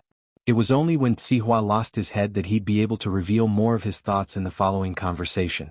Now that he'd achieved his goal, Lin Yi naturally didn't want to waste any more time with Zihua. Zihua frowned. Mr. Lin, let's not beat around the bush since you're here. Just say what you want to say. Lin Yi had laid the groundwork for Zihua to get straight to the point, so that he wouldn't beat around the bush. What he'd said before was a warning to Zihua that he was better at beating around the bush than Zihua was. Nice. Zihua said. Let's get straight to the point. Were you the one behind the bank kidnapping? Did I need to do that? Lin Yi said, a little disdainful. Those people were too trashy. What, were they your people? Zihua nodded without hesitation, much to Lin Yi's surprise. Indeed, I didn't take your existence into consideration, Mr. Lin. Sending those people was a mistake. Oh. So you're saying that you're the mastermind behind the bank kidnapping? Lin Yi found it odd that Zihua would admit that he was the mastermind. I'm just one of the beneficiaries. Zihua said. You don't need to know the specifics, Mr. Lin. The more you know, the faster you'll die. Ha, are you trying to scare me? Lin Yi didn't care about Zihua's threat. Aren't you afraid that I'll report you to the police? Haha. Zihua looked at Lin Yi as if he were an idiot. Naturally, I'm not afraid of you calling the police since I've said it. Is that so? Linny looked at Sihua with a smile that wasn't quite a smile. You can try if you don't believe me. Sihua said with a wave of his hand. Proof, no proof. There's no proof and I won't leave any evidence behind. Linny, I have to say that you're very naive and stupid. At our level, the only people who can get involved in a fight are the small fries. You think the police don't know what I'm doing? No, they do. They know better than you do. But they can't touch me. What? Because they can't afford to offend the person behind me, and they don't have enough evidence to touch me. So you're saying that if I kill you, the police won't have any evidence and you'll die for nothing? Linny asked. That's a funny analogy, but I can tell you that if you really kill me, and you're smart enough to leave no evidence behind, no one will be able to do anything to you as long as you have Pingzhan behind you. Sihua said. This is the rule of the upper class and no one will break the rules. Ah, I understand. Linny nodded, cursing in his heart. Fuck, why are you smiling so happily? Killing you is like playing a game. But since you've said it like that, I can't kill you. The person behind you won't let this go easily. Linny was thinking about the bigger picture, and before Pingzhan launched an all-out attack, Linny wouldn't act rashly. Making a move against some of the more important people was fine, but killing them? It was too early. It's good that you understand this. Then I won't talk nonsense with you and won't beat around the bush. Sihua said. A wise man submits to the circumstances, and I'm sure Mr. Lin is aware of that. It's actually quite easy for us to take you out. Pengzhan might still have some sort of support for you when you're alive, but now that you're dead, do you think he'd stand up for a bodyguard, or even his daughter's lover? He'd probably want you dead if he found out about you and his daughter, wouldn't he? Linny looked at Sihua, who was spitting spittle all over the place. This guy was too perverted, thinking that his relationship with Mengyao was too dirty and complicated. Did he look like someone who'd have an affair with the miss? Linny looked at Sihua, who thought he knew the inside story. He was pitiful, sad and stupid. People like him, who thought they knew the truth but didn't know anything, were the most stupid of people. What are you trying to say? Linny didn't refute Sihua's words. He could misunderstand all he wanted, and it was even better that Sihua misunderstood his relationship with Mengyao. Lin Yi would have more reasons to make a move against him in the future. You touch my woman, I'll touch your whole family. Cooperate with us. Sihua said confidently. Chapter 165. Threats and counter-threats. I'm just a spokesperson being pushed to the front. Sihua said, a little proud. You know my position and reputation in Songshan, right? From this, you can also see how powerful the boss behind me is. Bullshit, I can do that too. Linny said. Would you believe me if I told you that my master is the king of assassins in the world? Sihua naturally didn't believe him. He rolled his eyes. Alright, let's not talk about that. Let's talk about you. Why are you with Mengyao right now? Money, isn't it? As for her looks, haha, Mengyao's really pretty, but that kind of young girl doesn't know how to serve people like a mature woman. What kind of woman can't you get with money? Ha. Linny listened to Sihua continue. Let's talk about our partnership. Sihua said. Our boss has never been short of money. If you work with us, you'll get more than just money, you'll get beauties, status, everything. Just like me. You think you're that great? Linny wanted to laugh but couldn't. How sad, how sad. This guy was thinking that being a pawn was enough of a big deal. Linny couldn't be bothered to attack people like this anymore. How do we work together? Get me to help you? Or do you want me to spy on you? Linny asked. Anything as long as you're willing. Sihua said. You're not any weaker than Li Yao, are you? Who's Li Yao? Linny didn't know the exquisite guy's name. The guy whose arm you grabbed earlier. Sihua explained. Maybe. Linny didn't answer the question directly. You're one of the best in Songshan. I'm sure the boss will offer you a high price if you're willing to help me. Sihua said. Of course, you can continue being a spy by Mingyao's side, enjoying your life of money and beauties. We'll also give you a portion of the money, and you'll be able to play a key role in a critical moment. That's a good idea, but it's very difficult to operate. Linny rejected the offer right away. First of all, I'm satisfied with my life right now. Pengzhan gave me quite a lot of money and I have enough to spend. Secondly, I'm quite at ease right now, so I don't want to take the risk to do some difficult missions like lurking around. So, I'm sorry, but I won't accept your suggestion. Mr. Lin, I hope that you will consider it carefully before you speak. Sihua said. Do you think you have a choice after what I've said? Are you threatening me? Linny raised his head to look at Sihua. You can think of it that way. Sihua smiled. You can think of it as a warning or a threat. Okay, I got it. Linny stood up. Is there anything else? If not, I'm going home to sleep. So, do you agree or not? Sihua asked. Or do you want to think about it? There's no need to think about it. I won't agree to it anyway. Lin Yi said. I've made myself very clear. We'll meet again. I hope you won't regret it if you haven't changed your mind when you walk out of this door. Sihua frowned. He didn't expect Lin Yi to be so stubborn. As far as he was concerned, Lin Yi must have been mesmerized by Meng Yao. Lin Yi must have been hinting at this when he said to go home to sleep. One had to admit that Sihua's thoughts were filthy and filthy. His mind was filled with obscene thoughts. Ha! Lin Yi pushed the door open and was about to leave when Sihua's face contorted. He'd asked Lin Yi to meet him because he was full of confidence, even going as far as to confess that he was the one behind the bank kidnapping. Sihua's goal was to get Lin Yi on his side. As far as he was concerned, everyone had their own value. As long as he could offer enough benefits, Lin Yi would definitely give up on Meng Yao and join his side. However, Lin Yi didn't even ask for the price. He rejected him directly. Sihua didn't know if he was overestimating Lin Yi or underestimating Lin Yi. Was he overestimating him, thinking that he was too loyal, or was he underestimating him, thinking that he was only after Meng Yao's beauty? If that's the case, Mr. Lin, take care of yourself. Sihua knew that there was no point in saying anything more at this point. He couldn't change Lin Yi's mind. He wouldn't be able to use this person anymore. I will, but I hope that you too, Sihua bro. Don't do anything stupid. With that, Lin Yi pushed the door open and left Sihua's office. He'd basically figured out one thing now: the person who was after Peng Zhan was the person behind Sihua. As for who that person was, Lin Yi didn't know yet. Sihua, on the other hand, was the one who had hired someone to do it.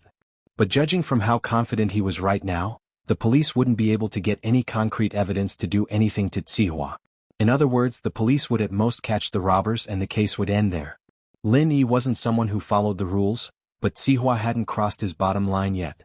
Peng Zhan hadn't responded yet, so Lin Yi decided to let Sihua go for now. Making a move on Sihua was a piece of cake.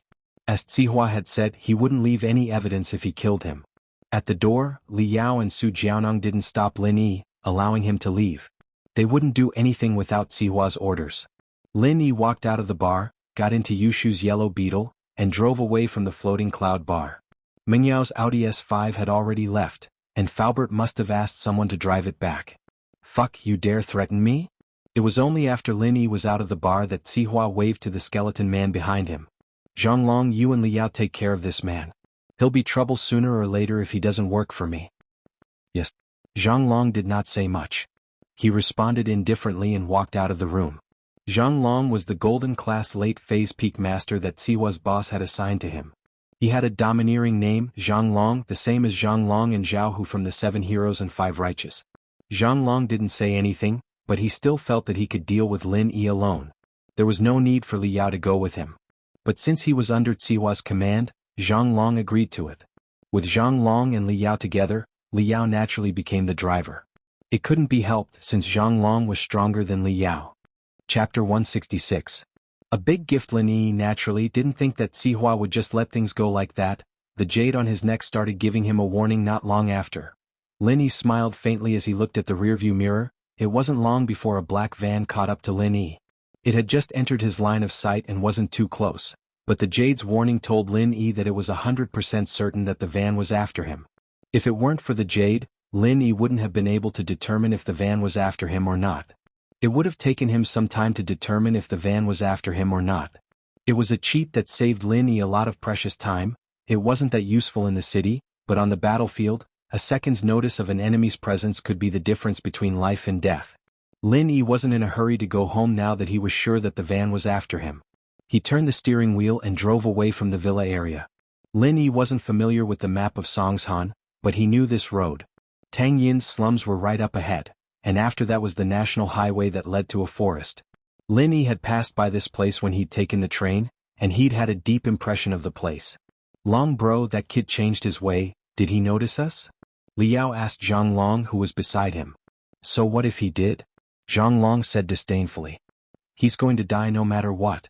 Killing him is as easy as lifting a finger. Zhonglong had observed Lin Yi's strength before, and felt that he was far weaker than he was. Sihua sending Li Yao to kill Lin Yi with him felt like it was overkill, making a big fuss out of nothing. As far as Zhonglong was concerned, even Li Yao would be able to kill Lin Yi, let alone him. Sihua, on the other hand, was asking him to go with Li Yao? Wasn't he doubting his abilities? Or was he overestimating Lin Yi's strength? As a result, Zhang Long was very displeased.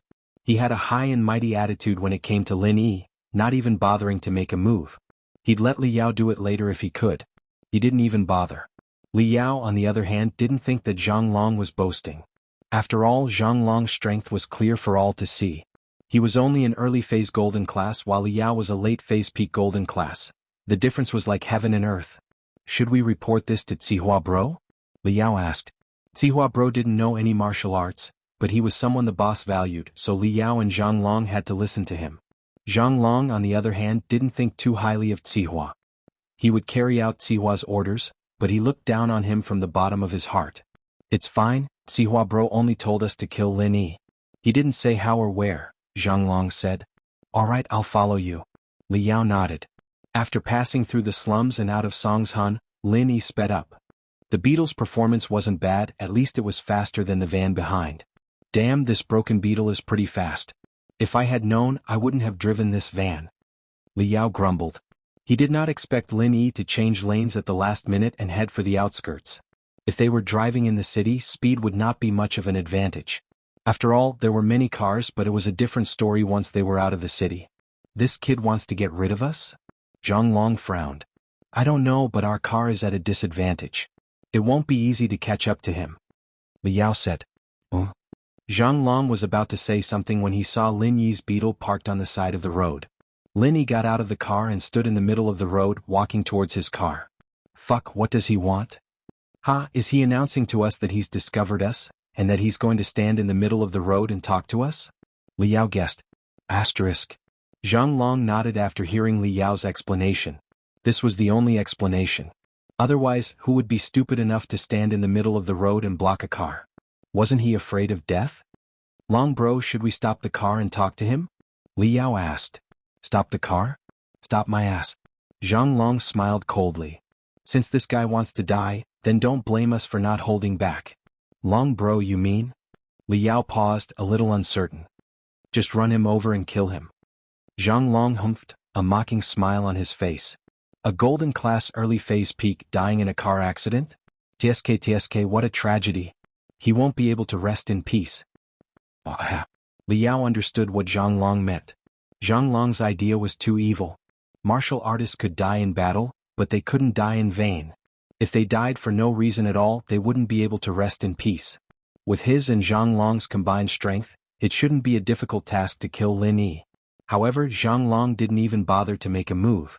He just ordered Lin Yi to be smashed to death. If Lin Yi knew about this, he'd be crying. Long bro, that's a sneaky move. Li Yao said as he sped up. Don't speed up. Zhang Long waved his hand. How do I kill him if I don't speed up? Li Yao paused. Pretend to slow down and stop. Then, when you're about 20 meters away from him, suddenly accelerate and kill him. Hit him and catch him off guard. Zhang Long said. Don't underestimate him, he's a golden class early phase peak. Let me ask you, if a car were to hit you, how confident would you be in dodging it? At least 80% if I knew beforehand. Li Yao nodded. But if I didn't know beforehand, it'd be troublesome if I was caught off guard. Long bro, you're still the most cautious. Of course I have to confuse him if I want to kill him. Zhang Long said. It's funny when I think about it. A golden class master dying in a car accident. Life is unpredictable. Yeah, it's hilarious.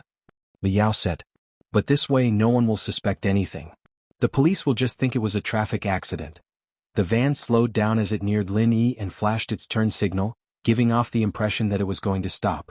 Lin Yi stood in the middle of the road and watched the van approach with a smile on his face. Chapter 167.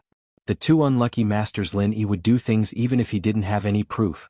Sihua would probably cry at that point, wouldn't he? Two golden class masters dead just like that? How unlucky. The van suddenly accelerated 20 meters away from Lin Yi, and Lin Yi could even see Li Yao and Zhang Long's smug smiles on their faces. But from Lin Yi's point of view, those smiles were like blooming epiphyllum that would wither in an instant. Lin Yi smiled as well, but it was a very strange and meaningful one. What's the kid smiling about?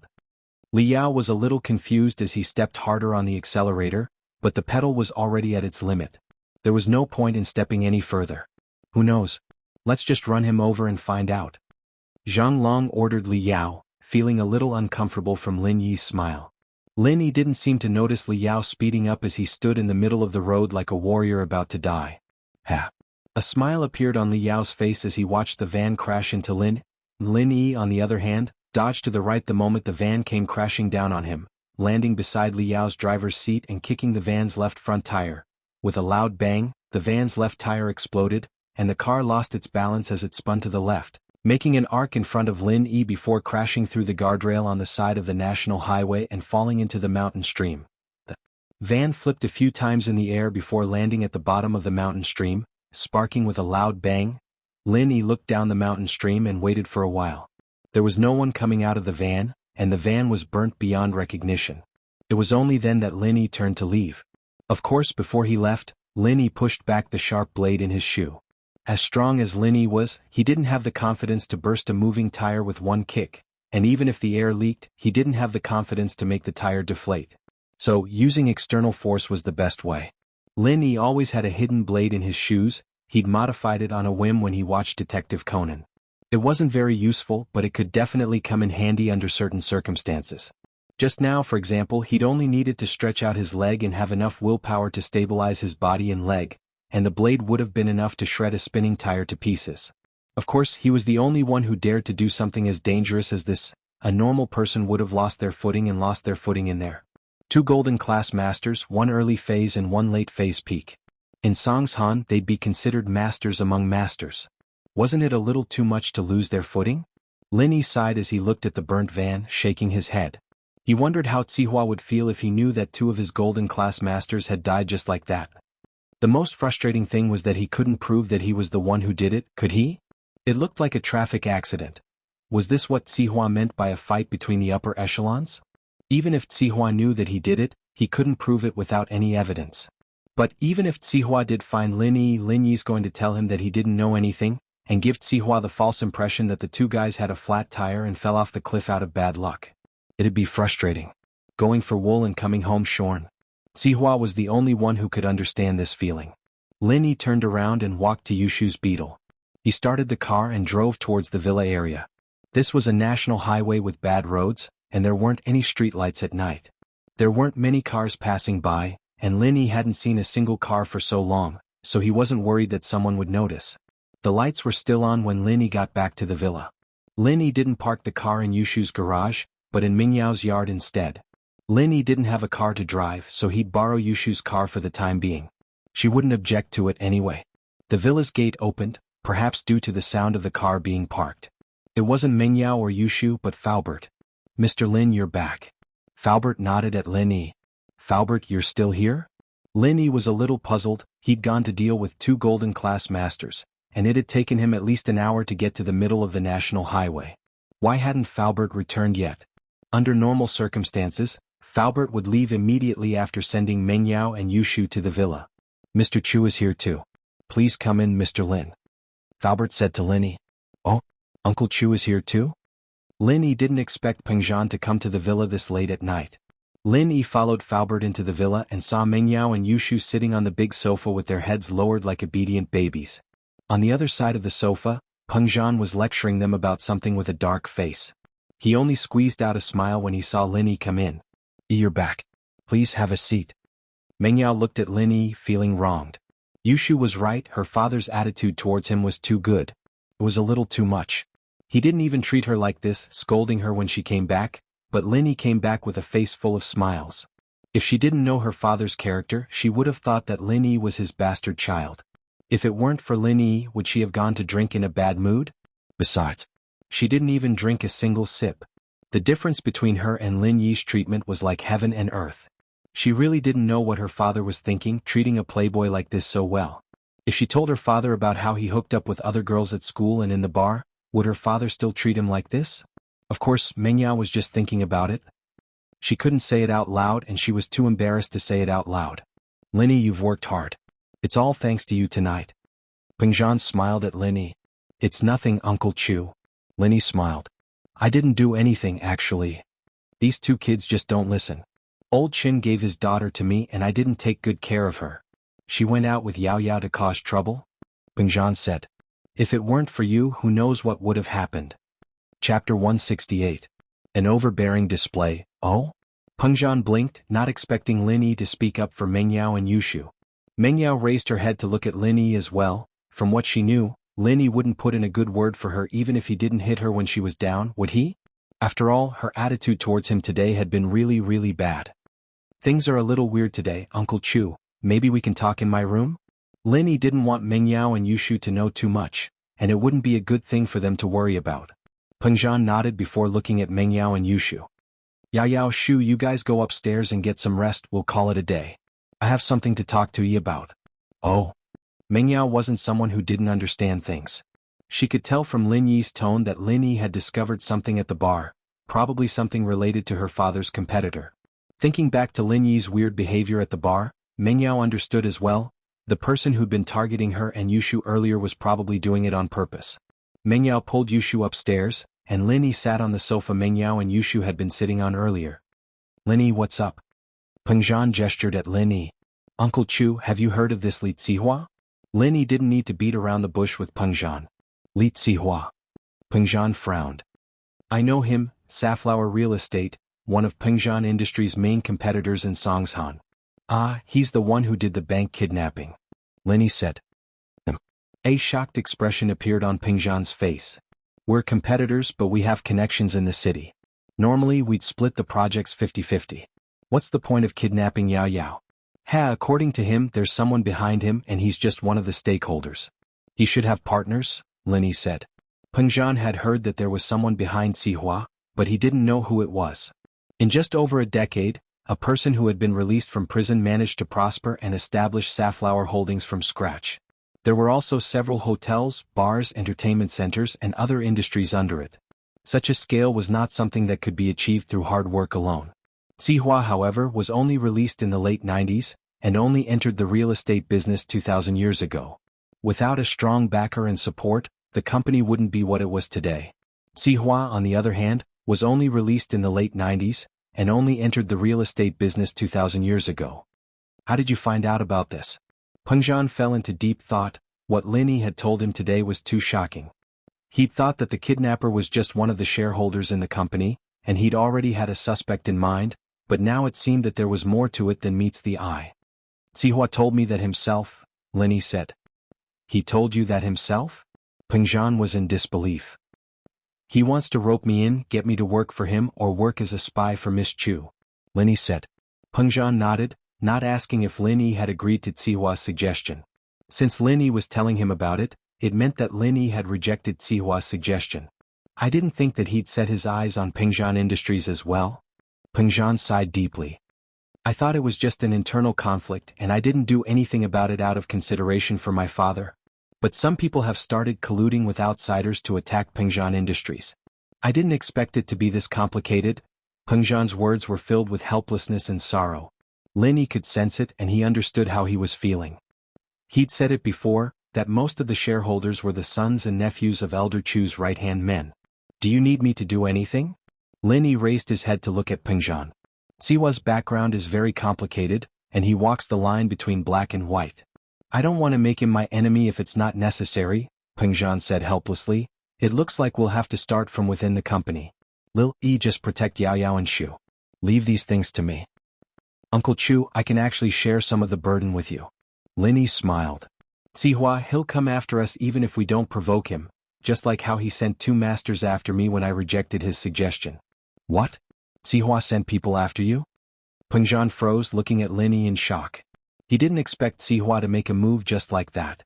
Zihua was a domineering man in the eyes of others, but Peng Zhan hadn't interacted much with him. Peng Zhan was a proper businessman and he didn't dabble in crooked things. Yes, 2 golden class masters. Lin Yi didn't know if Peng Zhan knew about the division of strength, but judging from his expression, he didn't seem to know. But there was a flash of emotion on Falbert's face. It was just a flash and it was hard to notice if one didn't pay attention. But Lin Yi had been paying attention to Peng Zhan and Falbert's expressions after he'd said that. From Falbert's expression, Lin Yi knew that Falbert knew something about the division of strength, but he didn't ask too many questions at this time. Then did you lose them? Peng Zhan looked at Lin Yi worriedly. I lured them to the national highway and used a little trick, but they fell for it. They drove straight into the mountain stream. Linny shrugged. Is there bad luck? Dead? Peng Zhan's eyes widened. There was no lack of life and death in the upper-class society, but Peng Zhan rarely did things that went against his principles. He was shocked to hear that Linny had lured two masters who wanted to kill him into the mountain stream. I'm afraid they won't make it. Linny smiled bitterly. Uncle Chu, I hope I didn't cause you any trouble. Trouble? Of course not. Peng Zhan recovered from the shock. Linny had gotten into trouble because of his family. Even if the two men wanted to kill Linny and Linny had lured them into the ravine, he'd still think of a way to help Linny get away with it. There's no evidence. Who can prove that you did it? It's not that easy to touch my men in Songshan. Chapter 169. Chapter 169, Shy Yushu. Peng Zhan left with Faubert after understanding the situation. Lin Yi, on the other hand, was about to head back to his room to rest when Mengyao and Yushu came downstairs. Shield bro, what were you guys talking about? Yushu was a curious baby. She'd been eavesdropping with Mengyao, but didn't dare get too close for Peng Zhan to notice. Nothing, just some company stuff. Linny said. Uncle Chu's competitor. Oh. Mengyao wasn't interested in that. She was still too young, and hadn't been exposed to the machinations of the business world. She was still a naive person. What she cared about was the real reason her dad had sent Linny over to her. She wasn't interested since it wasn't related to that. Shield bro, tell me the truth, did Uncle Chu send you over to chase Yao Yao? Yushu didn't quite believe that Peng Zhan and Lin Yi were only talking about company stuff. Wah. Linny looked at Yushu stunned. Oh, it's nothing. Yushu was just trying to trick Lin Yi, but the look on his face told her that her guess was a little off. At the very least he was as clueless as Mengyao was. Lin Yi smiled bitterly as he rubbed his nose. Yushu's question was a little too ridiculous, wasn't it? Was there something wrong with Chu Pengzhan's head? Sending him to chase his daughter? Was Mengyao that ugly, or did she have some sort of disease that made him send someone to chase her? Yushu's imagination was really off the charts. Who knew what was going on in that little head of hers? Chu, what the hell are you talking about? Mengyao's face reddened. Why don't you ask if my dad sent him to chase you? Why'd Uncle Chu send him to chase me? Yushu blinked. He's not that nosy, is he? Mengyao rolled her eyes, pissed. Say another word and I'll tear your mouth apart. You can talk even if you're rotten unless you sew your mouth shut. Yao Yao, your logic isn't right. Yushu retorted. Mengyao turned around and went upstairs. She couldn't afford to piss her off, but she could at least avoid her. Yao Yao, wait for me. Yushu turned around and ran after Mengyao. Linny looked at their backs and shook his head. Up until now, Linny had never gone up to the second floor, so he didn't know what it was like upstairs. He suddenly remembered that he still had the keys to Yushu's villa. Shoo. Shield bro, are you calling me? Yushu turned around and looked at Linny, her mouth wide open. Uncle Chu, he didn't really send you after me, did he? Linny almost fainted. I'm here to return your villa keys. Oh, the keys? Yushu was a little embarrassed. Ha, I was just joking. I know. Linny nodded. When had Yushu ever told the truth? 9 out of 10 of her words were always jokes. Hee hee, that's good. Yushu breathed out in relief, her face a little flushed. She didn't know why she'd blurted out something like that, but it was lucky that she'd always put on a weird and crazy persona. It'd be so embarrassing if someone found out that she'd said the truth. Right, can I borrow the car for a few days? It'll be inconvenient for me to go out with you guys. Linny asked. Go ahead, I'm not driving it anyway. Yushu said with a wave of her hand. I'll leave the villa keys with you. Don't you want a computer? Go get it when you're free. I'm sleepy, I'm going to bed. Bye-bye. Yushu felt that her face must be very red right now, like a crab with a fever. It was like a TV commercial from many years ago. What's wrong, bro? You got cooked? In fact, Yushu's face wasn't that obvious under the dim lights on the second floor, and Linny didn't pay too much attention to it. Okay, I'll go get the computer tomorrow. Tang Yun and Xinwen walked out of the school with people pointing at them. Tang Yun was a little gloomy as she felt countless eyes staring at her from behind. Linny, I'm so pissed. Tang Yun thought. Yun, I'll go back first? Xinwen and Tang Yun lived very close, but Tang Yun had to go to her mother's barbecue stall every night, so they didn't go home together. Okay, then be careful on your way back. Go visit Fan when you're free. Her emotions haven't been very stable these days. She didn't say anything when I went to her house during the weekend. Tang Yun said. Okay, I'll go visit her in a bit. Xinwen nodded. Tang Yun walked to the food street behind the school alone. Her mother was preparing to barbecue, and Tang Yun pouted as she took out the barbecue recipe Lin Yi gave her. Here, this is the recipe. Oh? You got the recipe? Mrs. Tang's face lit up as she took the recipe happily. In fact, after what Lin Yi said yesterday, Mrs. Tang wasn't sure if Lin Yi would really give her the recipe or not. After all, he might just be saying it casually. But she didn't think that Tang Yun would really bring it back today. This meant that the barbecue stall's business was going to be booming. Mrs. Tang was naturally happy. Did you thank him? Thank you. Tang Yun curled her lips. Thank him? Thank him for the love letter? Let the whole school know about it? Kid, did you thank him or not? Mrs. Tang shook her head helplessly. She knew that Tang Yun probably didn't thank Lin Yi just by looking at Tang Yun's expression.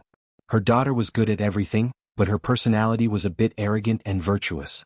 If she'd been born in a rich family, that would have been great, but in this family, Mrs. Tang sighed inwardly. Tang Yun would understand the hardships of life when she was her age. Wasn't she as arrogant as her daughter? But the bitterness of life had worn away her edge, and made her into a profiteer. I already said thank you, so thank you. Tang Yun twisted her body unnaturally. Mom, let me help you. No need. Let's close the stall earlier today and try out the recipe. I'm afraid that the condiment sellers won't be able to buy the ingredients if we wait any longer, Mrs. Tang said as she packed up the stall and prepared to go home. Tang Yun helplessly helped her mother. Why did her mother trust Lin Yi so much? What if this guy just wrote a random recipe? When the time came, it would taste terrible and waste the ingredients. Chapter 170. Chapter 170, Tang Yun's family. Tang Yun went to the supermarket with her mother to buy condiments on the way home. It was just a test, so there was no need to go to the wholesale market. It wouldn't be too late to buy in bulk once the experiment was successful. Mrs. Tang excitedly started to marinate chicken wings and meat skewers according to Lin Yi's recipe. She even hummed a little tune as she looked forward to the future. If the barbecue stall's business could get better, the family's financial situation could be solved as well. Perhaps they'd be able to save enough money for her lover's surgery in the second half of the year. Even Tang Juqing, who was lying on the bed, found it strange that his wife was so happy today. Yin's mom, what's up with you today? Did something good happen? Tang Juqing lay in bed all day, bored out of his mind. He couldn't help his lover even if he wanted to, and there was nothing he could do other than sleep. Yiner's classmate gave me a barbecue recipe. If we can make it, our business will definitely be booming. Mrs. Tang said as she placed the marinated chicken wings and meat skewers into the fridge to freeze. Are you serious? That's great. Tang Juqing was happy to hear his wife's words. If it really works, then we'll have to thank that classmate. Your precious daughter is so noble and virtuous. That guy has feelings for her, but she ignored him. What a disgrace. Mrs. Tang was a little angry. If she finds someone like you in the future, let's see how she's going to survive. Mrs. Tang's words were harsh, but Juqing wasn't annoyed. He'd been lying in bed for half a year and he'd understood everything. It was because of his incompetence that he'd dragged the two of them down. If he'd had some savings, he wouldn't have ended up like this. His wife's unwillingness to leave him made Juqing feel guilty. At the same time, he hoped that his daughter wouldn't have to suffer like this in the future. This wasn't the life of a normal person. However, his wife's words worried Tang Juqing. Is he the son of a rich family? Don't be like Xiaofan's boyfriend just playing around. I don't think so, Mrs. Tang said. That kid doesn't have the aura of a spoiled brat at all. I think he'll be good to our Yin. The house wasn't big and Tang Yun could hear her parents' conversation clearly. She was a little annoyed, wondering why her mother thought so highly of Lin Yi. This guy was bad, but didn't he have the air of a playboy? Sending Pinliang flying with one kick. Was that considered a playboy? Tang Yin couldn't even focus on her studies with Lin Yi in mind. She'd only been reading for a while before getting irritated. She stood up and walked out of her room to see that her mother had already marinated the barbecue meat and was about to try it out. Mom, can I help you? Tang Yun couldn't read anymore. She needed something to do. Then can you skewer some chicken wings for me? I'll start the fire. Mrs. Tang put the bamboo skewers aside and went to start the fire. Oh. Tang Yun went to help her mother put the skewers on. She didn't know if it tasted good, but it smelled good. After a few skewers, Mrs. Tang started the fire. Tang Yun put the chicken wings on the barbecue rack and helped her mother fan the fire. It wasn't long before the aroma hit her face.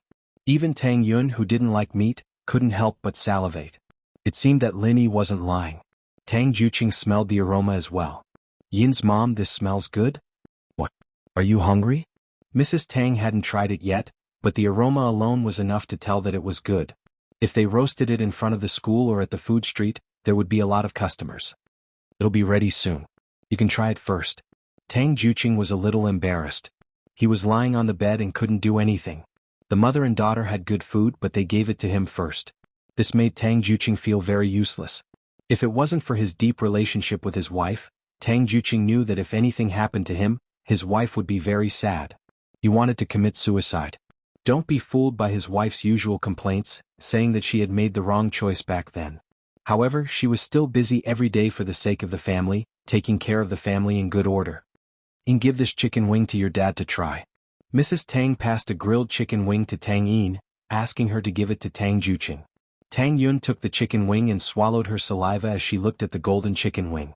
It smelled so good, but she couldn't bear to eat it. She ran to her father's bed and gave the chicken wing to Tang Juqing. And eat it. How could Tang Juqing not see Tang Yun's drooling face? 10 or 19 years old was the period of growth. Although Tang Juqing usually ate some meat skewers that weren't too fresh, he was afraid that Tang Yun wouldn't be able to go to school the next day. This chicken wing was obviously marinated. It was very fresh. Tang Juqing wanted to give it to his daughter. Dad, I'm not hungry. I'll get fat if I eat too much. Tang Yun shook her head. Alright, you two stop fighting. Old Tang, hurry up and eat. It's almost done. Ian and I will eat this side. Mrs. Tang said with a smile. Alright.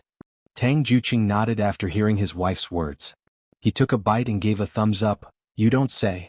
The taste is really unique. I think it will definitely be popular. At this time, the remaining chicken wings were done. Mrs. Tang gave Tang Yun a skewer and took one for herself. Although Tang Yun didn't want to admit it, she had to admit that the chicken wings this time were much better than the ones her mother made. It was no different from the time Xiaofan's boyfriend treated her, Xiaofan, and Lu Xinwen to a big restaurant. Ian, what do you think? Mrs. Tang hadn't eaten yet, but seeing that Tang Yun was enjoying it, she felt that it was a success. It's okay. Tang Yun said against her will. She didn't want Lin Yi to be too proud even though Lin Yi wasn't here. Mrs. Tang's eyes lit up after taking a bite. You child, this is okay? Is your taste too good? I don't think it's any different from the famous barbecue restaurants. I'll roast it like this from now on. I'll go to the wholesale market tomorrow to get some seasonings. It should sell better than before. Tang Yun had to admit that the taste was more attractive to customers. Although most students didn't really care about the taste, they just wanted to fill their stomachs.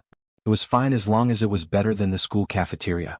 But it was undeniable that delicious food would always attract more students. Ian, this weekend invite Lin Yi and his classmate to our house.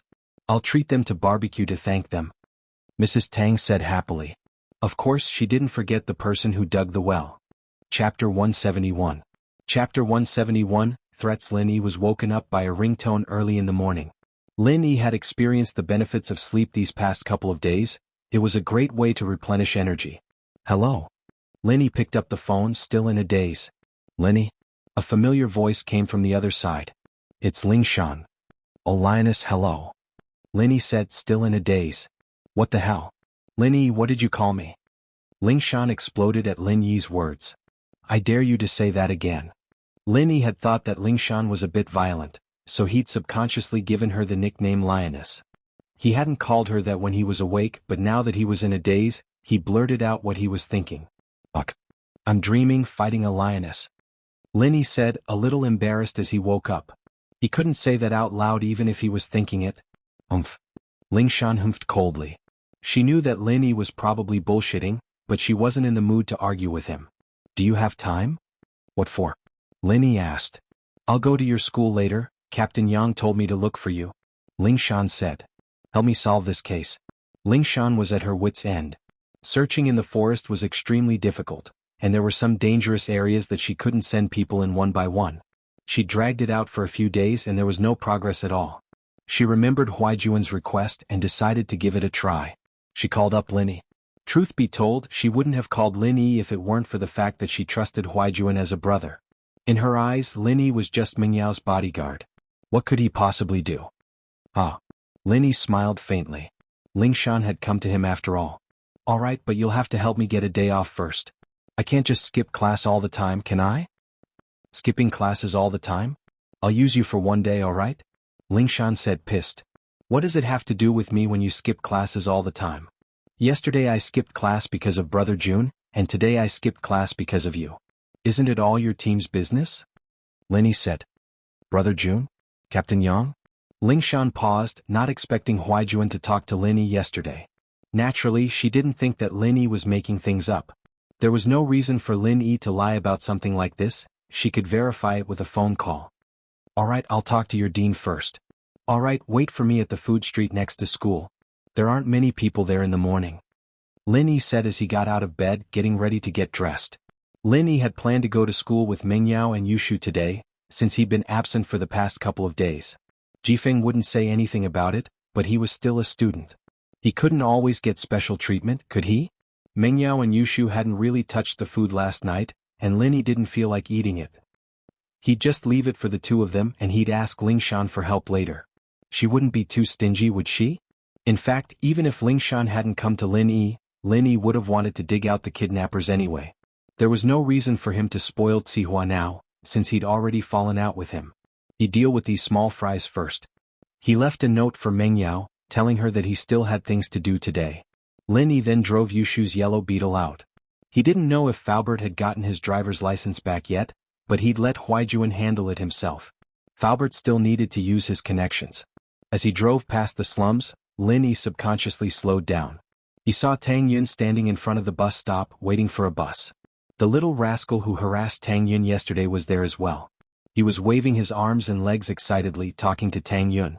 There were a lot of people at the bus stop, so he didn't dare to make a move. Tang Yun's face was cold as she ignored him, but she couldn't stand the little hoodlum's nonsense. She felt uncomfortable. Fuck. Didn't this kid learn his lesson yesterday? But doesn't hurt anymore? Lin Yi turned the steering wheel and slammed on the accelerator, rushing towards the little hoodlum. The tires made a sharp screeching sound as the car made a turn. Lin Yi stopped the car just as he was about to hit the little bastard. Lin Yi was able to control a car like this with ease. Ah! The people waiting at the bus stop jumped in fright, and Tang Yun, who was standing beside the hoodlum, paled. However, the one who was the most shocked was the hoodlum. He was sweating profusely as he looked at the car in front of him, not knowing what to do. After making sure that the car didn't do any damage to him, he jumped out and pointed at Lin Yi's seat. Fuck your mother. Do you know how to drive? Do you have eyes growing on you? Get out of the car. Do you want to die? The little hoodlum's arrogant nature was showing again. With that, he reached for the door on Lin Yi's side. Li Erlin thought that the car wasn't bad. It was a Volkswagen Beetle, and it should cost at least 200,000, right? He had to make the driver pay him at least 3 or 5,000. Lin Yi's car door was locked and Erlin naturally couldn't pull it open. He was about to give up when Lin Yi opened the door abruptly and pushed it outwards, causing Erlin to stumble and fall to the ground on his butt. The injury from yesterday was aggravated, and he started wailing as he clutched his butt. You haven't healed yet, have you? I thought you'd forget the pain now that it's healed. Didn't you learn your lesson from that trapeze on the bus yesterday? Lin Yi was being domineering. You were the one from yesterday. Li Erlin understood immediately after hearing Lin Yi's words. No wonder the kid suddenly drove over. It was him yesterday. Ah, you're not stupid. You're just a little dumb. Lin Yi looked at Li Erlin coldly. Stay away from Tang Yun in the future. You won't be so lucky the next time I see you. After all, the whole school knew that Tang Yun was his girlfriend. It didn't matter if it was true or not, he couldn't just ignore Tang Yun's situation. Actually, Lin Yi would still care about Tang Yun's situation even without this incident. Chapter 172. Rumors confirmed Tang Yun's face paled at Erlin's words. She lowered her head and gritted her teeth. A murderous glint flashed in Lin Yi's eyes. If it weren't for this occasion and his identity, Li Erlin would have been a corpse by now. He looked at Erlin coldly. Don't give me a reason to touch you. Take care. With that, Lin Yi grabbed Tang Yun's hand. Get in the car. Okay. Tang Yun's heart was a mess. She was panicking at Lin Yi's sudden appearance, but also feeling helpless and nervous at Erlin's words. She didn't know what to do when Lin Yi grabbed her hand like that. She didn't even think about resisting before getting pushed into the passenger seat by Lin Yi. Lin Yi got in the car and drove off after helping Tang Yin settle down. Erlin stared at Lin Yi's car as it drove off. Driving a sissy's car. What's with the act? Just you wait and see.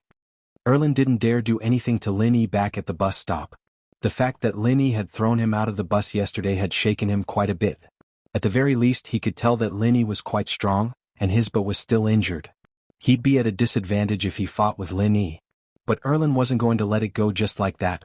Those words weren't just to scare Lin Yi. There was a reason behind it. Could Lin Yi protect Tang Yin all the time? Plus, it wasn't like he didn't have a backer. He'd just tell Master Bing about it and Lin Yi would be dead. Cursing his bad luck, Erlin stood up and looked at the crowd laughing at him. What the hell are you looking at? Go do whatever you're supposed to be doing. Hearing Li Erlin's words, the crowd laughed even louder. Someone even whispered, I just want to see your butt split open. Although Li Erlin was a gangster from Shandy Town, he didn't dare to go against so many people. He could only walk away with a red face. The car drove for a while before Tang Yin came back to her senses. How did she get in the car? And Lin Yi was holding her hand. What the hell had she done? Her mind was in a mess at the time, so she was pushed into the car by Lin Yi. She didn't realize anything was wrong until now. Stop the car. Tang Yun raised her head and looked at Lin Yi helplessly. Her face was red. Why did she get in his car? Now, if someone saw it, wouldn't the rumor become true? Indeed, the rumors had become true. Lu Xinwen was about to call out to Tang Yun when Lin Yi grabbed her hand and got on the car. Xinwen opened her mouth but nothing came out. Tang Yun was already in Lin Yi's car, disappearing from her sight. That Yun girl, how dare she lie to me? She's already in Lin Yi's car and she's still saying it's nothing. Xinwen stomped her feet. What should we do? Does she not remember Xiaofen's lesson? She was fuming with anger when she saw Erlin limping towards her. Xinwen knew very well that Erlin liked Tang Yun. With Xinwen by Tang Yun's side, Erlin didn't dare to go overboard. What kind of person was Lu Xinwen? She was someone who could chop people with a kitchen knife. She didn't care about her own life. Erlin didn't want to mess with someone like that. Li Erlin, why are you twisting around? Are you itching for a beating? Do you want me to loosen it for you? Xinwen vented her anger on Erlin. No. When I fell and I can't walk properly. Erlin quickly shook his head. He couldn't afford to mess with this woman. Erlin felt that he was so unlucky. Not only did he get bullied by Lin Yi, but he also got scolded by Xinwen. He had to tell Master Bing about this and let him know how powerful he was. As for Xinwen, he wouldn't be afraid of her after he built a good relationship with Master Bing. Stop the car? You're not going to school? Lin Yi asked as he looked at Tang Yun, who was looking around anxiously. I'm going to school, but put me down. What if someone sees me? Tang Yun was panicking, but she didn't dare move. How could she open the door on a speeding car? I have something to do in the morning, so I won't be going to school.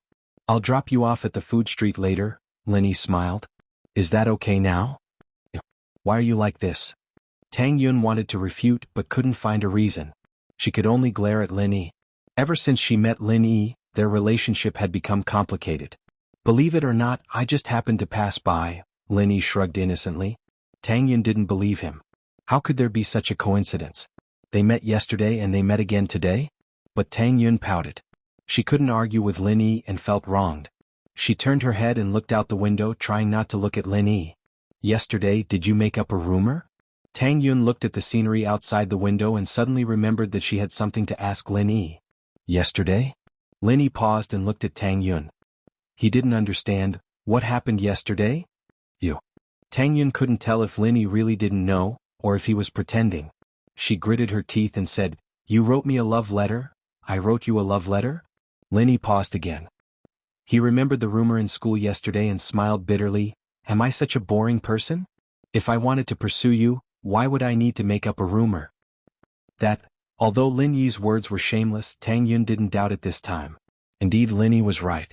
If he wanted to pursue her, why would he need to make up a rumor? He had already made her mother happy, and wanted her to be friends with him. Why would he make up a meaningless rumor? That would only make her angrier. Maybe someone saw it and misunderstood. Lin Yi thought to himself. My little aunt, I'm crazy to make up a rumor.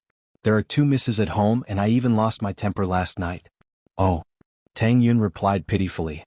She pouted, Then next time, don't always look for me. Or else people will think that it's true. It's really a coincidence. Lin Yi was helpless. How could he explain this? Every time was a coincidence. Tang Yun ignored him and sat there quietly with her hand under her chin. The car drove to the food street behind the school. Lin Yi parked the car and opened the car's central lock. Chapter 173. Guaranteed to be genuine. Tang Yun turned around helplessly to look at Lin Yi. My mom wants you to bring a friend to my house this weekend. Go to your house this weekend? Lin Yi blinked. What for? I don't know. Tang Yun said subconsciously. She was afraid that Linny would come to her class and ask her for more details. My mom wants you guys to have barbecue. With that, Tang Yun ran towards the school without looking back, leaving Linny with a face full of shock. Where's your house? He knew that Tang Yun's house was in the slums, but the slums were huge. Who knew where Tang Yun's house was?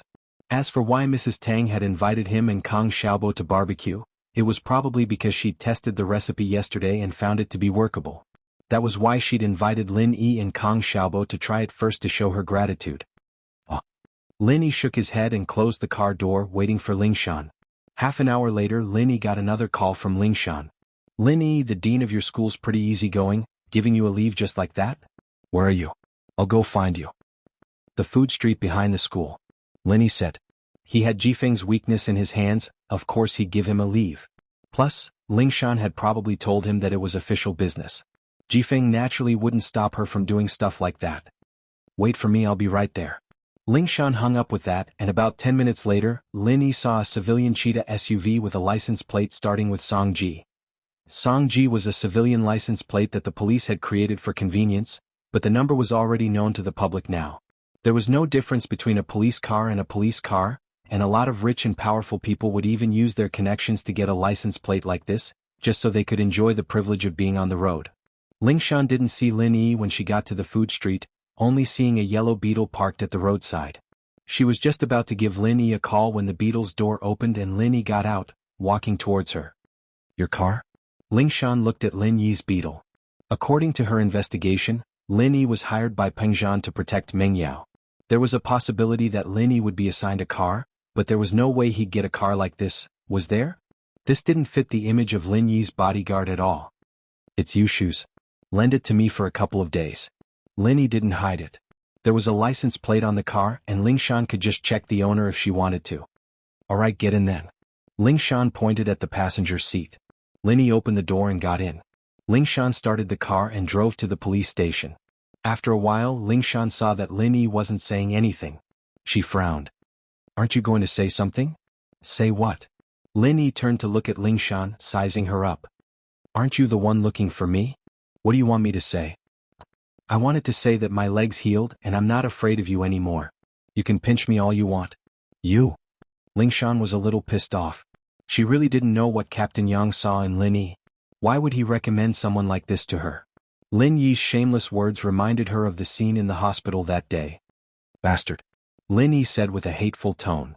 Of course, Lin Yi said faintly as he leaned back on the seat and closed his eyes. Lingshan didn't know what to say. Lin Yi's words made her speechless. Can you help me find the bank robber that day? You called me here and you're asking if I can? Lin Yi curled his lips. I really don't know how you got promoted. Other than being a tiger, why don't you have any brains?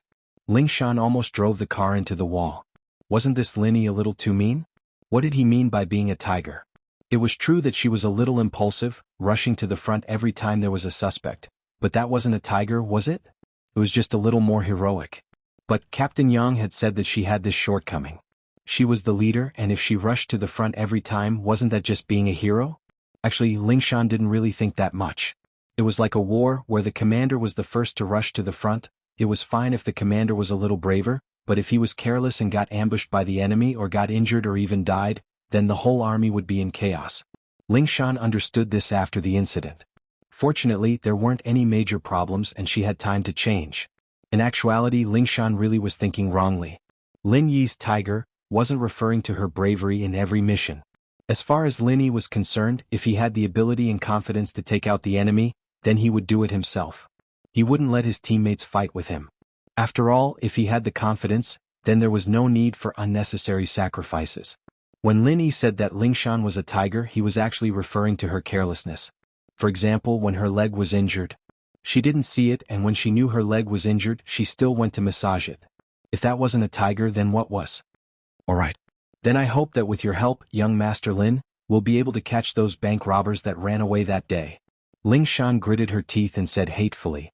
If we can't catch them, then we'll deal with them later. Let's try. Lin Yi nodded. I can't guarantee anything. Lingshan really wanted to kick Lin Yi out of the car. If you can't guarantee anything, then what's the point of pretending? Where are you going? Lin Yi asked. To the police station, and then we'll discuss how to catch the suspects. Ling Shan explained. No need. We'll go straight to the area you guys are looking for. Lin Yi shook his head. He knew his strength the best and discussing wasn't going to work. If those people were really in the area, he'd be able to sense them. If they weren't, then there was no point in discussing. Wah. Ling Shan blinked. Just the two of us. Chapter 174.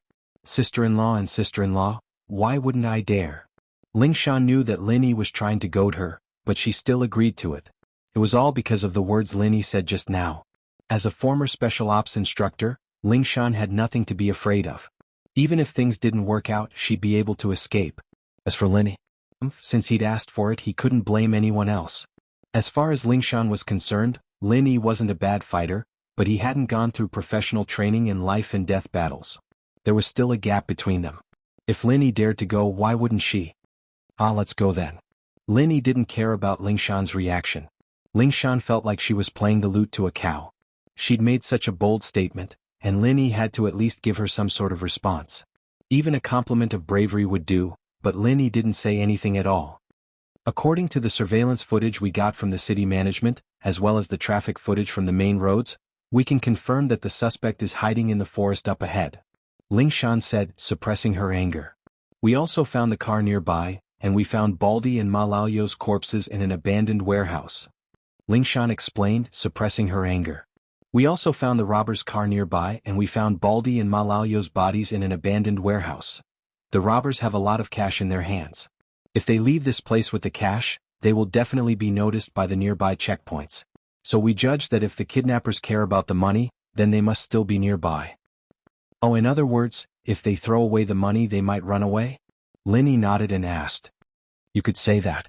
Ling Shan said. But if we can get the cash back, we'll have solved half of the case and I'll be able to answer to my side. If he's here, I can help you look for him. As for the cash, do you really expect me to find it? Do you think I'm a police dog? Lin Yi rolled his eyes. By the way, didn't your captain call himself Hound? You can let him try. Screech? The car screeched to a halt on the side of the road, and both Ling Shan and Lin Yi leaned forward from the inertia. What's wrong with you? Lin Yi frowned, not understanding why Ling Shan would have such a big reaction. Don't you dare insult Captain Yang. If you insult him again, please get off the car. Ling Shan glared at Lin Yi, her eyes spitting fire as if she wanted to eat Lin Yi alive. She looked exactly like the lioness Lin Yi had described. So this was the reason? Lin Yi didn't know what to say. Ling Shan was protecting Huaijuan like this. Could it be that she liked Huaijuan? You like Huaijuan? Lin Yi asked. Please don't insult the pure sibling relationship between me and Captain Yang. Ling Shan, on the other hand, corrected him with a serious tone. Don't use your dirty thoughts to think about my relationship with Yang Duo. I protect him because I respect and worship him. He's like a teacher. Ever since I entered the police station, he's been teaching me, encouraging me, and watching me grow. Ha. Lin Yi smiled faintly. Then, would you be mad if Huaijuan called you a police dog? Me. Ling Shan paused, not sure why Lin Yi would ask that all of a sudden, but she shook her head. Why would I? Captain Yang's like a teacher to me. Isn't it normal for him to joke around with me? Ha. Lin Yi didn't say anything else. Huaijuan had been the same when he'd first joined the special ops team, and Lin Yi had been guiding him step by step. Their relationship was even deeper than Ling Shan's, and that was the kind of friendship that could only be replaced by that of Huaijuan. It was the kind of friendship that could only be replaced. And so, even if Lin Yi were to point at Huaijuan's nose and scold him, Lin Yi would just smile at him. In fact, Lin Yi used to protect his teammates in front of outsiders, but he didn't hold back when he scolded his teammates in front of his own people. Huaijuan was a big man and he'd cried in front of Lin Yi, a captain who was younger than him. Of course, Lin Yi couldn't tell Ling Shan about this. Alright, since you're protecting him, I won't say that anymore. Lin Yi nodded. But you can ask Huaijuan about it later, he doesn't mind me saying that about him. Ling Shan blinked, not understanding what Lin Yi was talking about. Her professional sensitivity had long since made her suspect that there was some secret between Lin Yi and Captain Yang, but because it involved Huaijuan, the person she respected the most, she didn't investigate too much. She believed that Huaijuan was a righteous man, and wouldn't associate with bad people. But now, all the signs pointed to the fact that Lin Yi and Captain Yang had a lot of secrets that she didn't know about. She didn't dare ask Huaijuan, but she could ask Lin Yi. She had to get something out of this guy. Ling Shan thought. Maybe I'm just too excited. Ling Shan said as she started the car again, her face a lot warmer than before. Lin Yi, you and Captain Yang, do you know each other? Ling Shan started beating around the bush. You could say that, but it was a long time ago. I've pretty much forgotten about him. If he didn't recognize me that day, I wouldn't even remember him. Lin Yi explained calmly, but Ling Shan wouldn't believe him. Forgotten? Huaijuan looked happier than if he'd caught a criminal. How could it be as simple as Lin Yi made it out to be? Ling Shan could tell that the captain was really excited that day. He was even talking a little incoherently. Is that so? Then how did you two meet? Ling Shan asked. Didn't your boss tell you not to ask questions you shouldn't ask? I heard you were a special ops instructor before. You shouldn't be this unruly, right? Lin Yi's one sentence blocked all of Ling Shan's questions. Do we have a confidentiality system? Ling Shan was speechless. What kind of confidentiality was that? You're not from the police force, you're not from the military, what's there to be secretive about?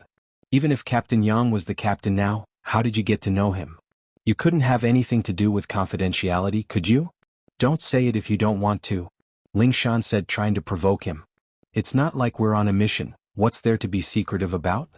Yeah, I'll tell you when you become my sis-in-law or Huaijuan's sister-in-law, Lin Yi said with a smile.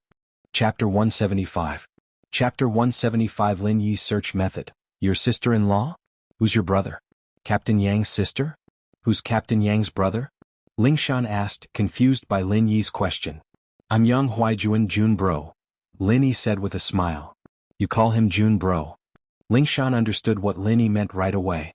If he called Captain Yang Huaijuan Bro, then wouldn't Captain Yang be his brother? Wouldn't he be Captain Yang's brother then? Ling Shan's face went red. Do you want to die? Do you want me to kick you out of the car? Ling Shan had retired from the special ops, and no one had dared to tease her like this. Lin Yi was the first, and it wasn't the first time either. This pissed Ling Shan off. Was this guy sent by the heavens to purposely go against her? Miss Song, I'm just telling the truth. Things between me and Jun Bro can only be told to our own people, so if you want to know, you can choose one of them. If you don't want to know, then just focus on driving. Lin Yi was actually just joking, telling Ling Shan to keep her mouth shut in the future. She might say something wrong if she asked too much, and Lin Yi didn't want to continue on this topic. If you don't want to tell me, then don't. Stop finding excuses. Ling Shan humphed as she continued driving. The car was nearing the forest in front of them, and the car couldn't go any further once they reached the foot of the mountain. There was a police cordon at the foot of the mountain, and a couple of officers on duty were standing guard at the foot of the mountain. They quickly walked out when they saw Ling Shan's car. Ling Shan stopped the car at the foot of the mountain and got out with Lin Yi. Captain Song. One of the officers saluted before greeting Ling Shan. Anything? Ling Shan asked. Nope. The officer shook his head. No one went up the mountain from here and no one went down. Alright, go do your thing. I'll go up and take a look. Ling Shan didn't have much hope. Captain Song, are you going up by yourself? The policeman looked at Lin Yi in surprise. Could this be Captain Song's rumored boyfriend, the one who couldn't wait to do it in the hospital? And this young man looks not bad and he looks quite sturdy. But why is Captain Song going up the mountain with him? After all, the robbers were still on the mountain. This was not a good place to talk about love. I'll go with Lin Yi. Ling Shan pointed at Lin Yi. As expected. The officer remembered that Ling Shan's rumored boyfriend was named Lin Yi. It seemed like this guy really was Captain Song's rumored boyfriend. However, what were they doing going up the mountain at this time? Captain Song, be careful. Do you need to send a few of your brothers to follow behind? The officer wasn't reassured. Ling Shan was the vice captain, but she was still a woman. No need. Ling Shan naturally wouldn't let anyone follow her. Since Lin Yi had already said that it was only the two of them going up the mountain, wouldn't it be showing weakness if she brought someone along? The officer saw that Ling Shan was insistent, so he backed off to the side and watched as Ling Shan and Lin Yi walked up the mountain. The people in your team are quite concerned about you. Lin Yi was a little surprised. It seems like you have quite a reputation in the team. What do you think? Ling Shan rolled her eyes and glared at Lin Yi. I'm number 1 in the female MMA division in the entire province. Ling Shan puffed out her chest proudly. This was an honor that she deserved to be proud of. Number 1 in everything else too. Lin Yi looked at Ling Shan's impressive breasts and smiled evilly. Lin Yi, do you want to die? Ling Shan noticed Lin Yi's gaze and that evil smile. How could she not know what he was getting at? You're number 1 in female MMA, but that doesn't mean you can beat a man. Lin Yi shook his head. At least, I don't think you're a match for Yang Huaijuan. So what? I'm not a match for Captain Yang, but taking care of you is child's play. Ling Shan looked at Lin Yi with disdain. You can look down on me if you want, as long as you're stronger than me. Ha. Lin Yi shrugged. Let's fight when we get the chance. Alright, who's afraid of who? I'll make sure you're convinced when the time comes. Ling Shan curled her lips. Naturally, she didn't believe that Lin Yi could be that strong. Anyone could be arrogant. She went up the mountain and saw Lin Yi walking around aimlessly. Ling Shan didn't know what he was trying to do. She followed him at first, but after a while she still couldn't figure out what Lin Yi was trying to do. Lin Yi was walking around aimlessly and Ling Shan couldn't take it anymore. Lin Yi would walk here and then go back, walking the same path again and again. She didn't know what he was thinking. Was he messing with her? What are you doing? You're walking around and I don't see you looking for the robbers. What are you doing? Ling Shan stopped. I'm looking. Lin Yi frowned. Don't interrupt if you don't know anything. If you want me to look, then shut up and follow me. Otherwise I'll go down the mountain. You? Alright, go look then. I'm not talking.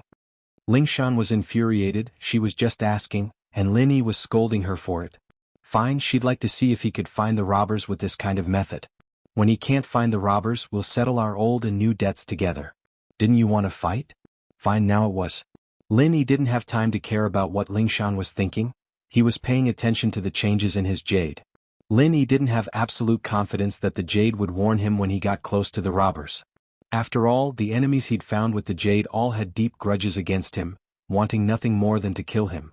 These robbers, on the other hand, only had bad intentions towards him at the beginning. Ling Shan held back her anger and followed Lin Yi around the forest, not saying much. Wherever Lin Yi went, she'd go. She'd hold back her anger for now, and when Lin Yi really couldn't find them, that would be the time to settle the score. Ling Shan was even suspecting why the captain would introduce someone like this to her. Ling Shan's scouting skills weren't as high as Huaijuan's, but she had basic scouting knowledge and methods. She'd been a special ops instructor for a long time after all. She might only be a combat instructor, but she had some understanding of scouting techniques. Lin Yi wasn't looking for them at all, it was like he was just trying his luck. She was thinking when she saw Lin Yi walking towards the cliff. Ling Shan quickly followed. What are you doing? There's a cliff there, there's no way out.